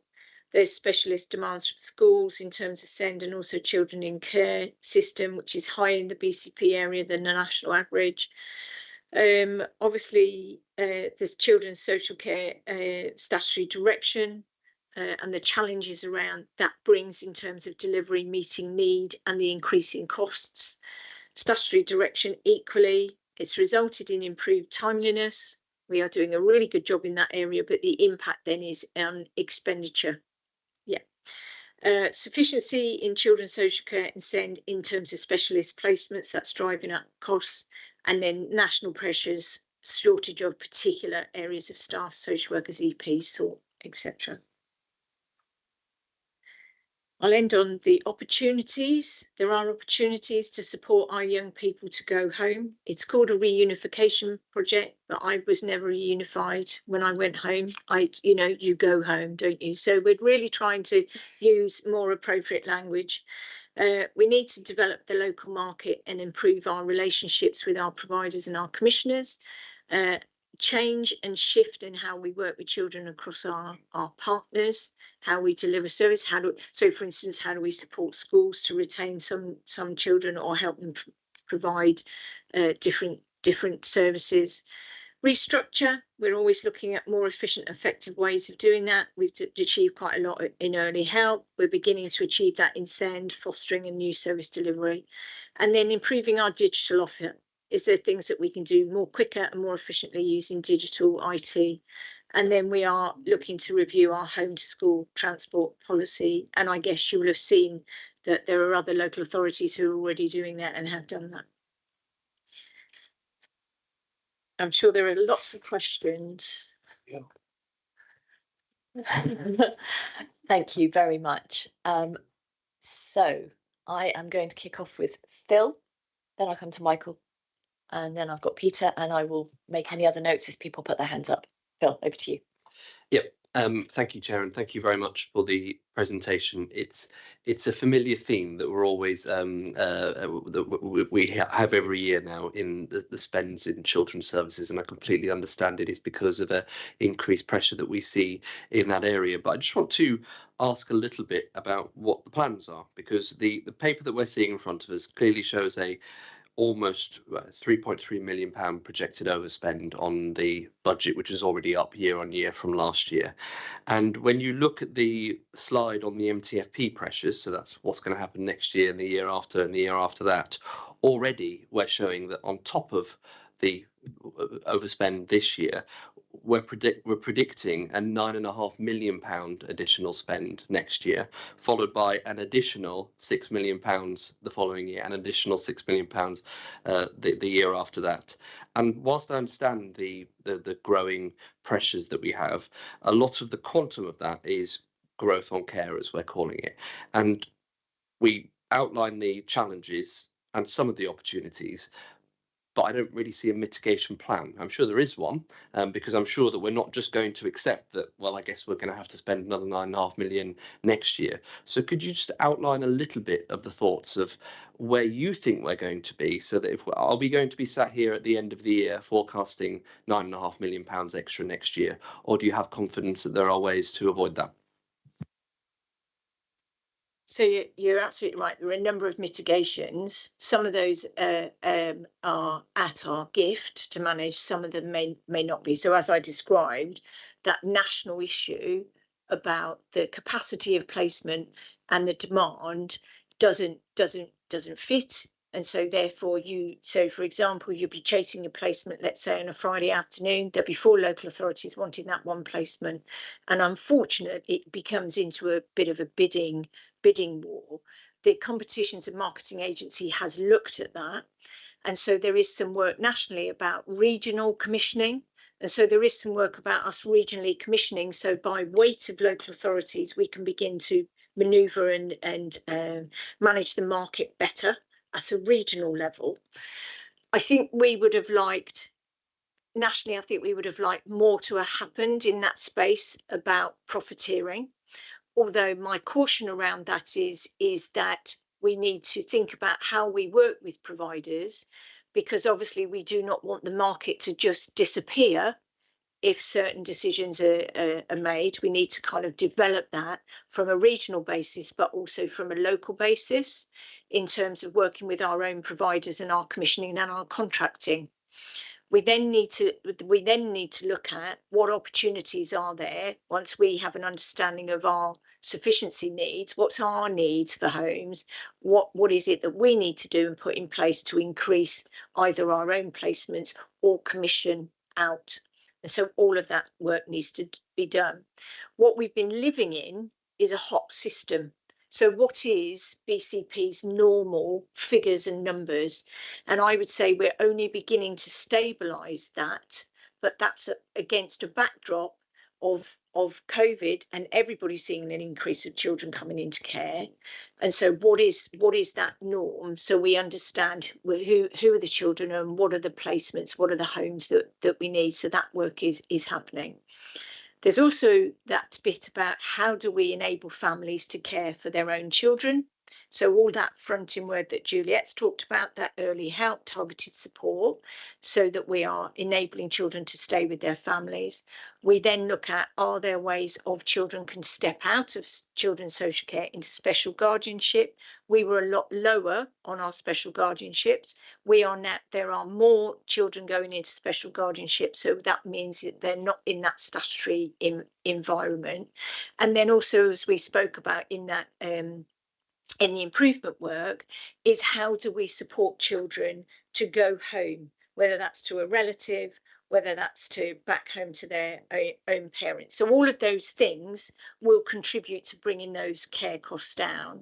And then also, in terms of the systems and some of the legacy work around systems, knowing placements, knowing enough on our systems because of the 3 together, making sure that we are forecasting correctly.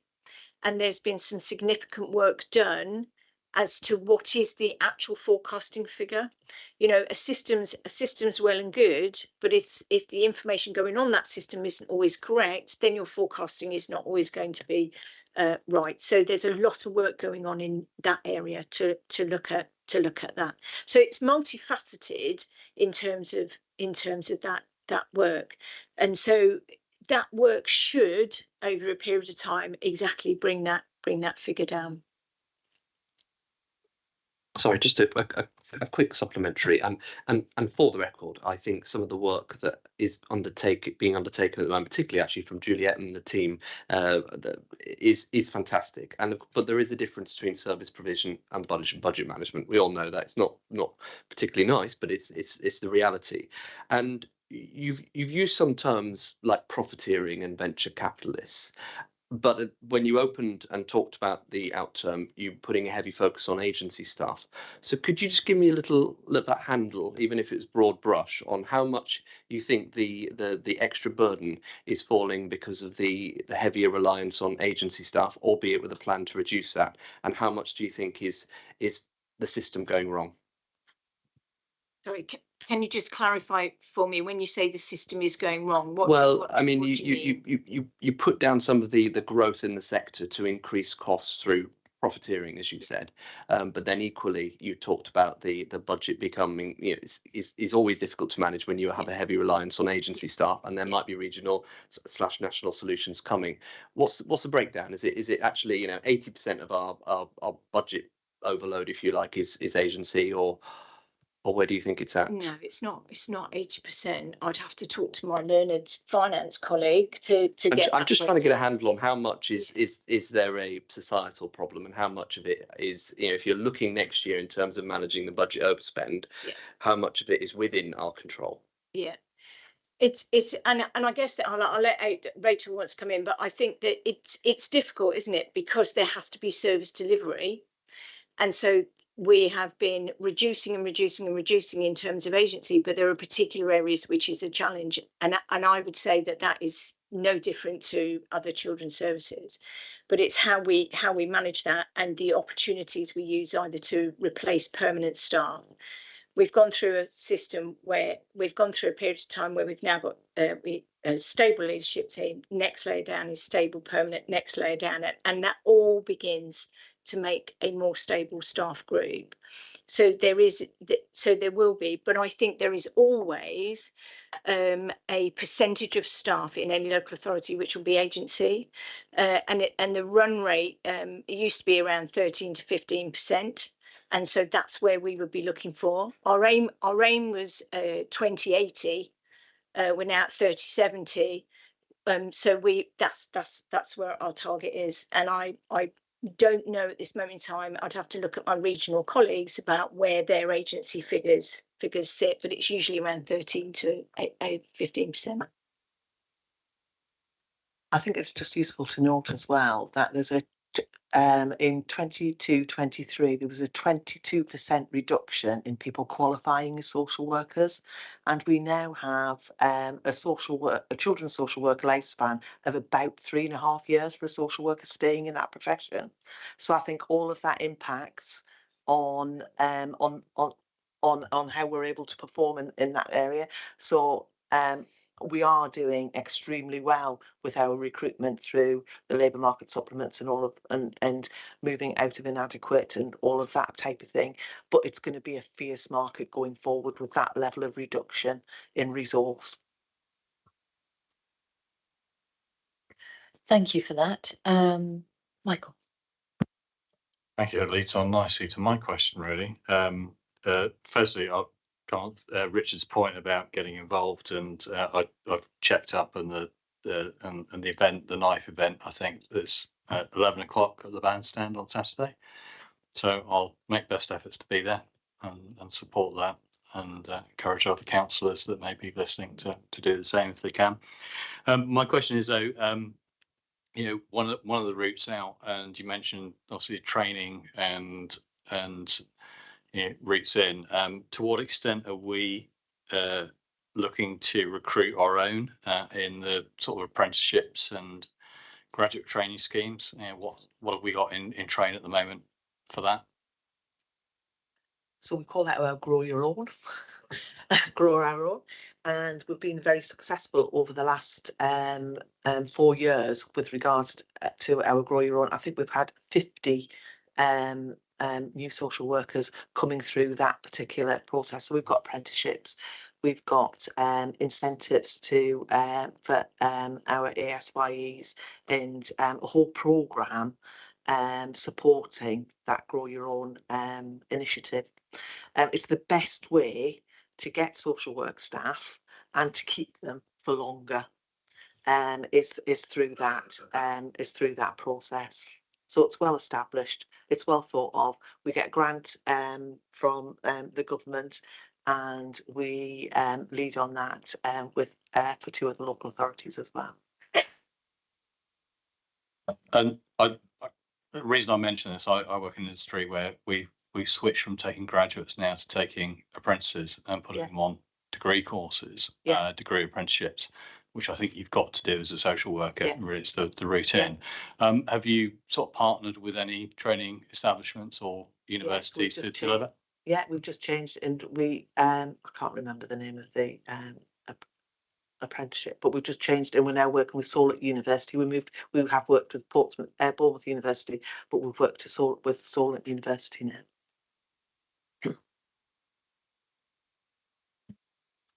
I now can't remember where I was going next. So it was Peter, wasn't it?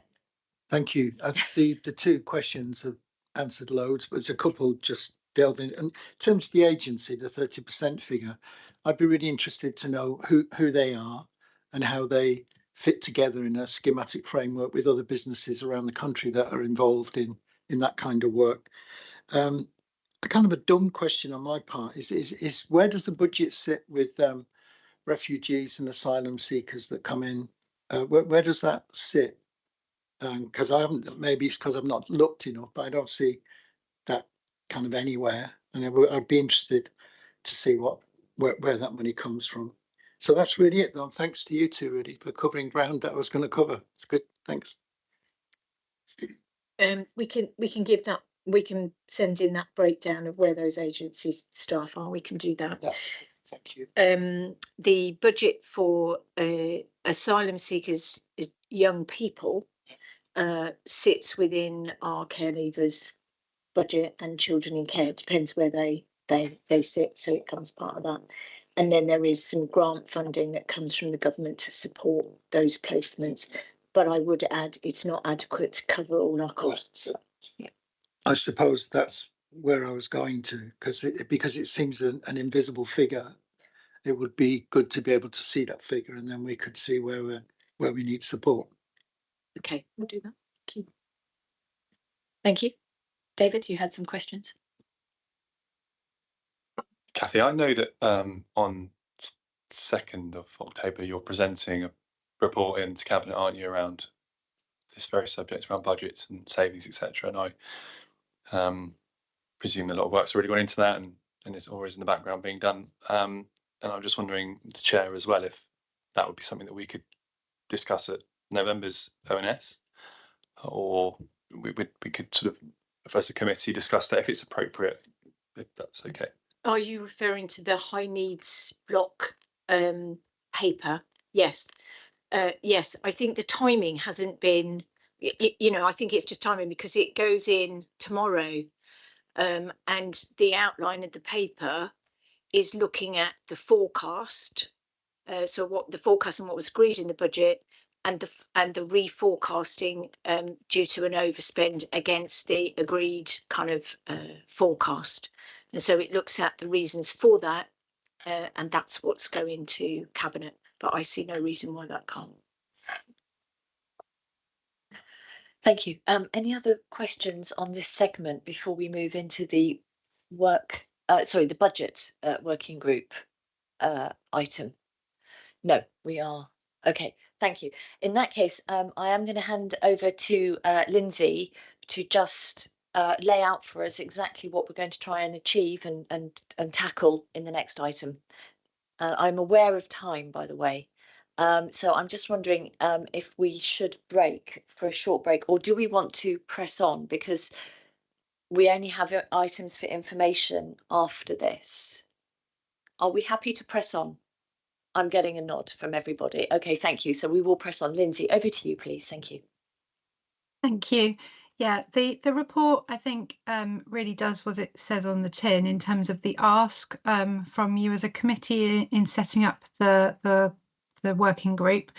I would just really stress that the working groups have been planned to take place across the 4 ONS committees within quite a limited time frame. So from this point of this meeting and the agreements you make now up until reporting into the ONS board in November. So all the working groups that are set up across the committees will report into that ONS board. That is very much timed so that you can have some influence. That's the whole purpose of scrutiny. So in terms of your key lines of inquiry that you set out today, the less is more approach is really important with this one. Please don't try and do too wide an area, because there is going to be a limited amount of meetings, probably 2 meetings for each working group that we could accommodate. So it's very much about just a short, sharp working group to take a deep dive into some real critical areas that you feel warrant that scrutiny. And I've got no doubt that through this work, all the ONS committees will probably identify further work that you may want to do through your committees. And that's absolutely, you know, a possibility as an onward step. But the more focused that you can be here, the better. So with that, I'll leave you to consider what you might want to focus on. Thank you. So I'm in the hands of the committee now.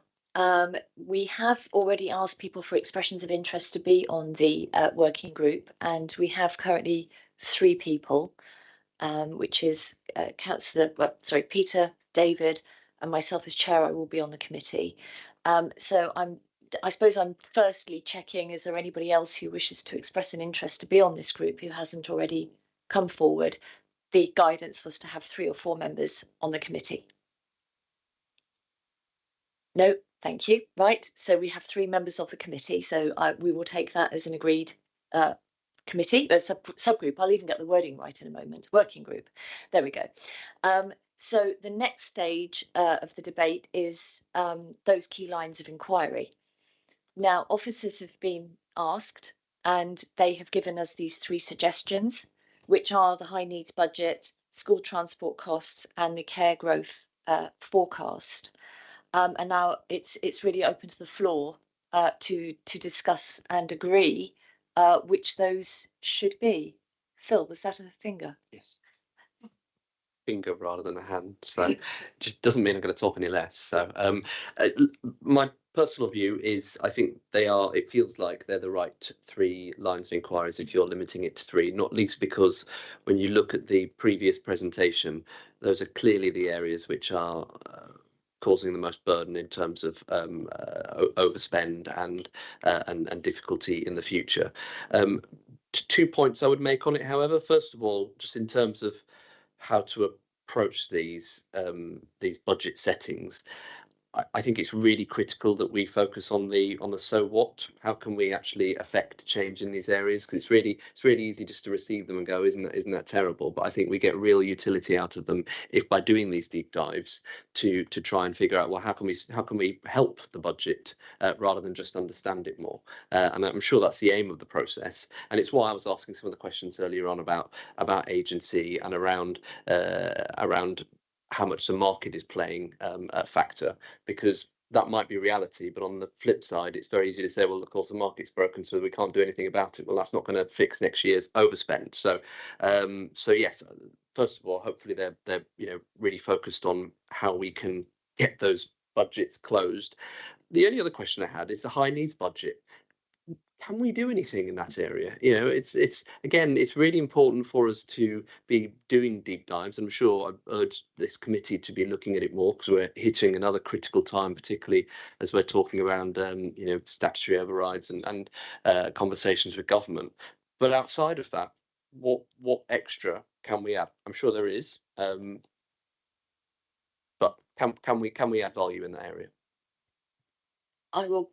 Kathy, do you want to maybe help us with that? But I just wanted to say that this is the essence of it, is also because one of the main functions of scrutiny is to have an eye on what impact we can have as a scrutiny committee. So I think, yes, whatever we decide to do, we have to think about how we will affect the, any outcome in terms of the work that we do. So yeah, Kathy, can you help us with that?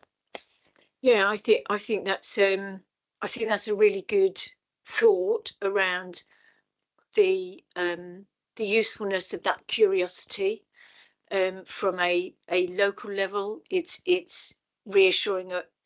Is it reassuring ONS that we're doing as much as we can to limit that overspend? Because to achieve the actual no overspend, it's a national issue within a very difficult and challenging scenario in terms of that SEND agenda. So if we think about it in terms of, as we've already presented, the statutory meeting of need is driving up cost. If you drive down cost, how do we make sure we're still meeting statutory need? And that isn't to say, and I'm absolutely supportive of that. That isn't to say that there isn't a need to ensure that we are robustly doing everything we can to manage it, and we're not just continuing to spend it without any due regard. And so I think it is that, what is it that Overview and Scrutiny want to achieve by looking at that particular budget?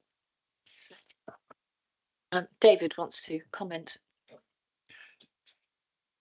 Bearing in mind what Lindsay said around 2 meetings, I think it's a fair point.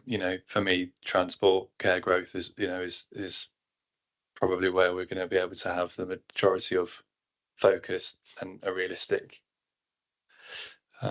meaningful conversation and a robust approach with it. And with there just being 3 of us on there as well, we could be realistic. That's another plea again for anyone else that would like to get involved. But yeah, I think realistically, I agree with you, Phil. I think it's.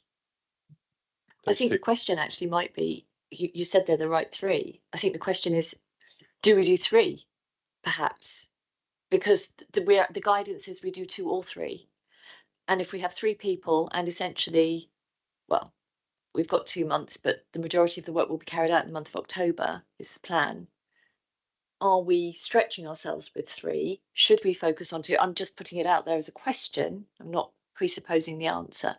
But yeah, it's another part of the.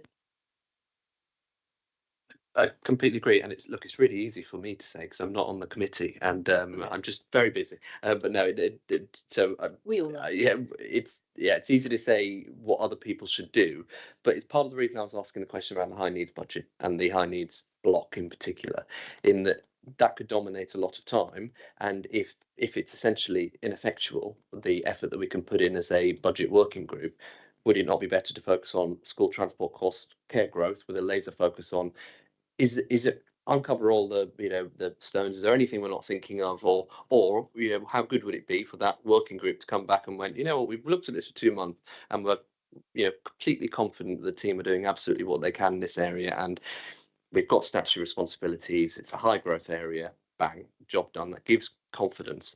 And I just think it might be a bit easy if you're doing 2 rather than 3. However, if there's an argument that we really do need to look at the high needs budget as part of it, because we can still make meaningful progress in that area, then clearly it's one that should be in there. Indeed. So we are actually still left with that open question. And as I said at the beginning, I'm in the hands of the committee. This is a committee decision, so I need people's opinions on what it is that we will cover. Peter. Well, the thought terrifies me, to be honest. To deep dive into 3 really difficult and sort of areas. And I think if we haven't, it doesn't really terrify me. I'm just attention seeking. But because there's only 3 of us on the group, I think that's a lot of work to do in 2 meetings. So the question is, if someone else comes on to that committee to support us as people who care about children, young people and their families, in 2 strategically important meetings, to give us your viewpoints, because at the moment, there's now we are 3. It would be nice if we were 4. But if not, I think Mr. Hedgecock, because you have got a head on your shoulders, and also we can share transport. I can give you a backie on my e-bike if you like. The emotional blackmail appears to have worked. Yeah.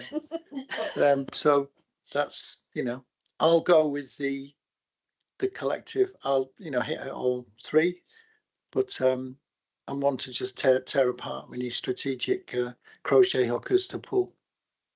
I'm still interested in the impact side of this and what we can actually make a difference with. I'm not trying to get out of work. I'm really clear about that. I'd like to get out of work. I want to do this work and I want to do it well, but I want to use our effort in the most effective way. I mean, what jumped out at me, I'm sorry to overtalk, is the two budget, you know, send and the care growth. That's what hit me, because I understand what that means really sort of fully. But the high needs one, you know, of course, it's as long as short, isn't it? How you define that? I think it's a high need that we haven't got any youth centres. It's a really high need for me from where I come from. So I'd sit at a table and say, well, that's not going to happen, is it? You know, because that, yeah, for me, I feel it should happen, and it should be a part of our statutory budget that we get from local authorities. You'd start arguing with me around the table. These are the high needs that I think, you know, that we shouldn't stop the funding for send transport when they hit 16 or 17 or, you know, whenever it is, that we shouldn't do that. We know the pain that it causes families. So we've got to work out what the priorities are for Kathy and her team and support that. Thank you, Brian. I'm conscious you put your hand up now. I'm assuming you were offering to be on the committee, the working group. Good grief, I will get the terminology right soon. I'm in. Fantastic. Do you have a view further as to what that working group should be looking at? I think we should only do two. I think one of them we're going to make no difference whatsoever. The overspend's going to be overspend, and we'll be wasting our time, I believe, even discussing it. Okay.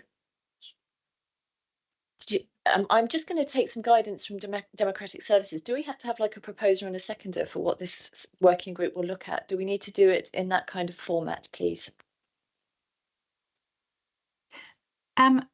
Chair, I think if there's general consensus in the room and you feel that there's agreement on the areas, I don't think you necessarily have to go that far, but you might want to be really robust and just propose the areas and look for a seconder. It's entirely in your gift.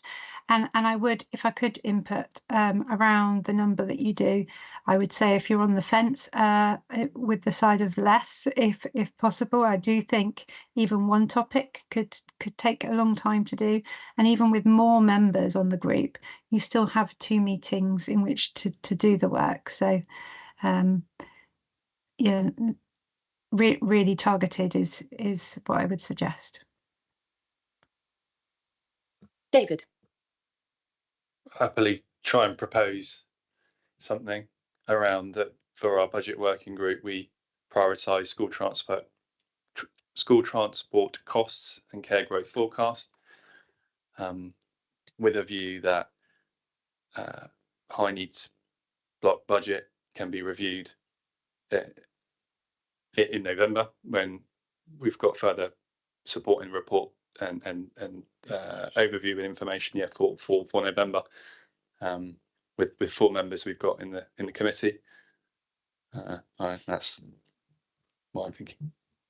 Thank you. I'm going to take a seconder in just 1 second, but I just wanted to say that was what was occurring to me as well, is that the high needs block is going to be examined in other ways, and it's a, you know, so I think okay.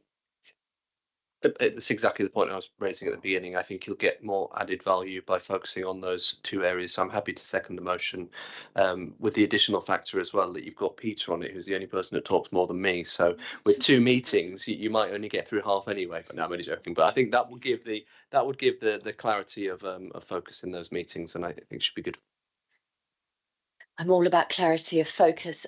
Do we want to take a nod? Do we want to take a show of hands? Do we want to take an agreed over the microphones? How do we want to do this? Aye. Are we all happy with that as a proposal? Thank you. Yes, you can tell he's been in Parliament. Right. Thank you very much. So we have a committee of 4.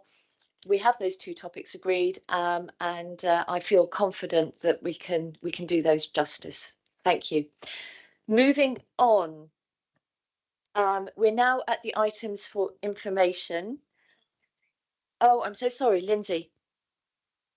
Sorry, Chair. I just wondered if I could press you to try and agree a lead member for the group. Given the swiftness of arranging it, it will really help to organise arrangements. I think it definitely should be Brian, as he was so keen to join.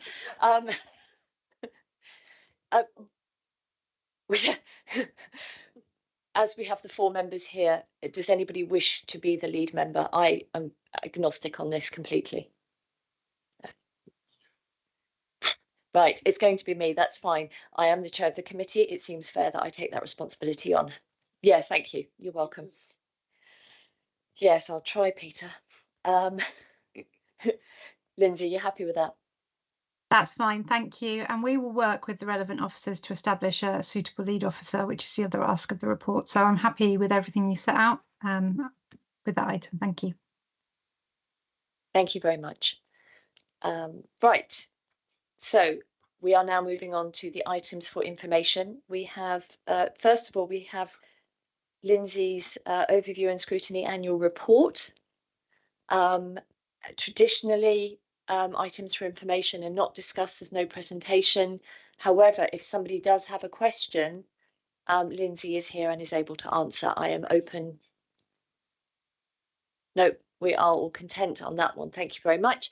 And equally for the Pan Dorset Safeguarding Annual Report, do we have anything that anybody wishes to raise as a result of that report? Thank you very much. Nothing online, is there? No, we don't actually have. Yeah, no.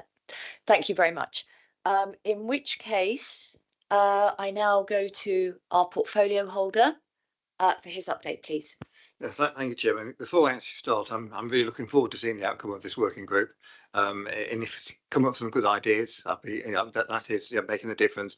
I think for a little incentive, I think if you don't, I think there should be a slight fine, so that you could actually add it to the. But I'm just my suggestion. Forfeit. The forfeit, yes, yeah. And to add it to the children's services pot. But anyway, the update. As you're aware, the Children's Wellbeing Bill. Oh, let me say that again. The Children's Wellbeing Bill was announced in the King's Speech. The probability this will come before Parliament before Christmas. We don't know the details yet, but a couple of points that you might be interested in as a committee are that there are likely to be greater powers for local authorities around school admissions to improve SEND inclusion and place planning, and a duty on local authorities to have and maintain children not in school register and provide support to home educated parents. As you're probably aware, the number of home educated children has been increasing significantly for a variety of reasons over the last few years. So empowering local authorities to tackle these issues and these pupils provide relevant support, I think is a good thing. Ofsted, we've mentioned that they aren't here today, and it's not Monday, Tuesday or Wednesday. Therefore, we don't expect a phone call tomorrow, unless it's ever happened on a Friday. But we know they'll be arriving soon. The monitoring visits have been very positive learning experience.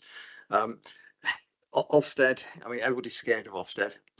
However, the purpose of Ofsted is to check that service for children and young people is good, and also provide a learning experience. And therefore, I'm hoping, I'm feeling a real, we want it to happen now, and so we can move on and learn from it, which I think is a good thing. The one-word judgment for schools, you're probably aware, has been replaced with the judgment in each in the subcategories.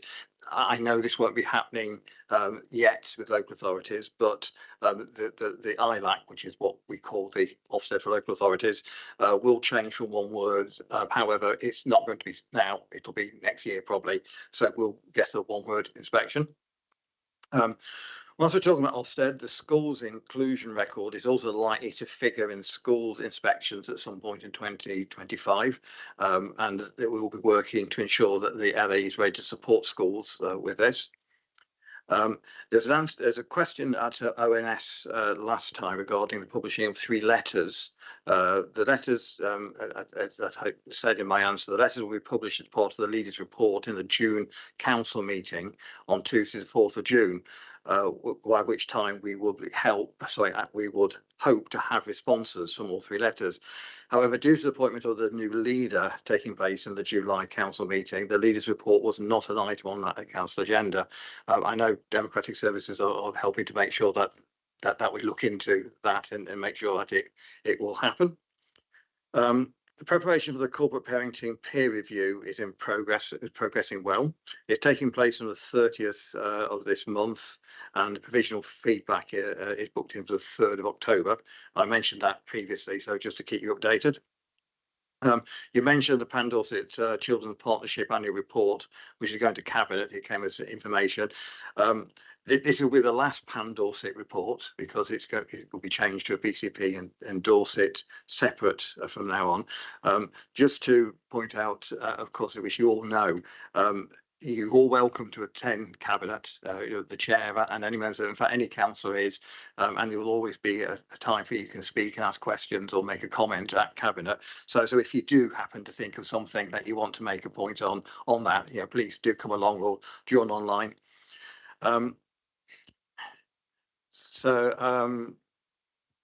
Yes, I did mention Ofsted 3 times, I think. So I don't know whether that is, but so thank you, Chair. That's my report. Do they appear if you say Ofsted, Ofsted, Ofsted? Yes, they do, and the curtains have just waited. Yeah. Thank you very much. Any questions to Richard as portfolio holder? Yeah. Bobby. Thank you. Home education is quite a contentious issue, particularly with those in the home education community. In Bournemouth, and I'm thinking it might have been Rachel that presented the facts. The when you looked at the stats as to why people are home educated, and it was mainly about access to school. So I think it was something like 68% were SEND, and of that 86% was anxiety. So I think they were finding school to be the barrier. So in terms of I know you've mentioned home ed, what work are we doing as a council to try and ensure that those kids who are finding school very difficult, to give them the means and the support to get them in there, please? I can't answer directly the work. I will look at officers to give you some advice on that. However, you're quite right. Home education, lots of different people do it for lots of different reasons. So some people do it as a lifestyle choice and are very successful at it, and you get a really good result. Some people end up there for lots of different reasons, and looking at what those reasons are, I think, is really important. We don't want it to be people ending with home education just because they can't find somewhere that actually they should be. What actual work, I mean, if this comes through on the bill, I think that will empower the council to actually do that work, because at the moment there is no responsibility to have know how many children are home educated and where they are. I don't know whether we have got any other work underway at the moment. We would always, part of our responsibility is ensuring the education that they receive at home. It is a parental choice, as Councillor Burton outlines. Our responsibility and our ability to interfere with that parental choice is very limited. It is about whether, because there are a lot of people who home educate, and it's absolutely what and how they choose to educate their children. There are others for the reasons that you say may not have been satisfied with the school, and so may have chosen that they're, or school of avoidance. I'm really sorry, I'm going to have to pick up on this language, because it's not that parents have chosen to use it at school. Sometimes there are no other choices. So I think we just have to be really careful and understand the other family's point of view as well. I understand why you're using those words carefully. I just don't think they're quite appropriate, because sometimes it's the option of having nothing else left, and they don't want to be home educating their children. It's just there is no provision. So it's about understanding that work that's going on, and maybe this is too deep for a portfolio update, it might be something that we take offline later. The language have I to be use is against the statutory guidance, which is it's a parental choice. But I take the point that you absolutely make. The parents may not feel they have had an option other. Our responsibility and our support to parents would always be there in terms of how we support them. One, to make sure that if they are choosing to educate children at home, that they get the support and resources. But secondly, if there are opportunities for children to return back into school, we would do that, and we could definitely bring a more deeper understanding of those statistics. I think that what we need to do is probably address this differently than as a question as in the portfolio holder update. I think what you just said is probably right, that this requires perhaps a different kind of look. Correct me if I'm wrong, but the scrutiny request form is out at the moment. You know, we could perhaps use that. You could formulate a scrutiny request that could perhaps treat this better, allow this to be treated better. You know what I mean? Any other questions to Richard on the back of that? No, thank you. In which case, sorry, I don't know why I turned my microphone off then. In which case we are moving on to the work plan.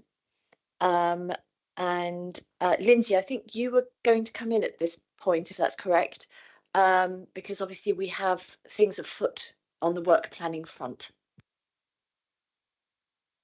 Yeah, thank you, Chair. There's not too much to discuss at the moment in terms of your actual work plan because it is requiring an annual refresh. And so members should have in their diary the 10th of October. That's been set for a workshop in order to do that work.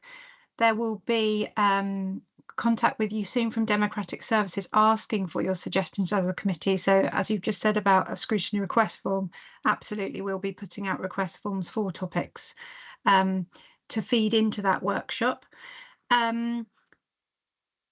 Really just to flag that we've picked up any comments that have been raised through the meeting tonight of anything that you want to bring back to your committee. You've obviously now agreed to set up your budget working group. You already had a family hubs working group agreed at the last meeting, so that can take place after the budget working group has been concluded. And also just to say that I know it was well attended, the LGA session that you had at the start of September was designed to help give you that real expert sort of oversight to feed into your work planning. So if there were any members that weren't present at that, I would encourage you to look at those slides before the workshop on the 10th of October. But that's all from me, I think, on that item. Thank you. Do we have any points to raise? I mean, we do have something outlined for the November meeting, because obviously the work planning session is in the middle of October. So we do have things lined up for the November meeting, and it may well be that because there's a space at the moment for the pre-decision or reactive scrutiny, and it may well be that the high needs block discussion that we just had earlier will fill that space. So we have an agenda already set for November, which gives us the space to think for the year ahead when we do our work planning. It was brought to my attention earlier that apparently that date of the 10th of October is not yet in people's diaries. I don't think that invite has actually gone out, even though they've been informed of the date. I think that would be helpful so that doesn't get missed. Yes, so the holding email's gone out, but the invitation will be out at the end of the week, by the end of the week, sorry. Marvellous, thank you. Does anybody have anything they wish to raise on the work plan as it stands? Okay, thank you. In that case, we are done, aren't we? Oh, outstanding. Wonderful. Yes, thank you very much. I will formally bring this committee meeting to an end. Thank you very much for your attendance, and apologies for overrunning a little.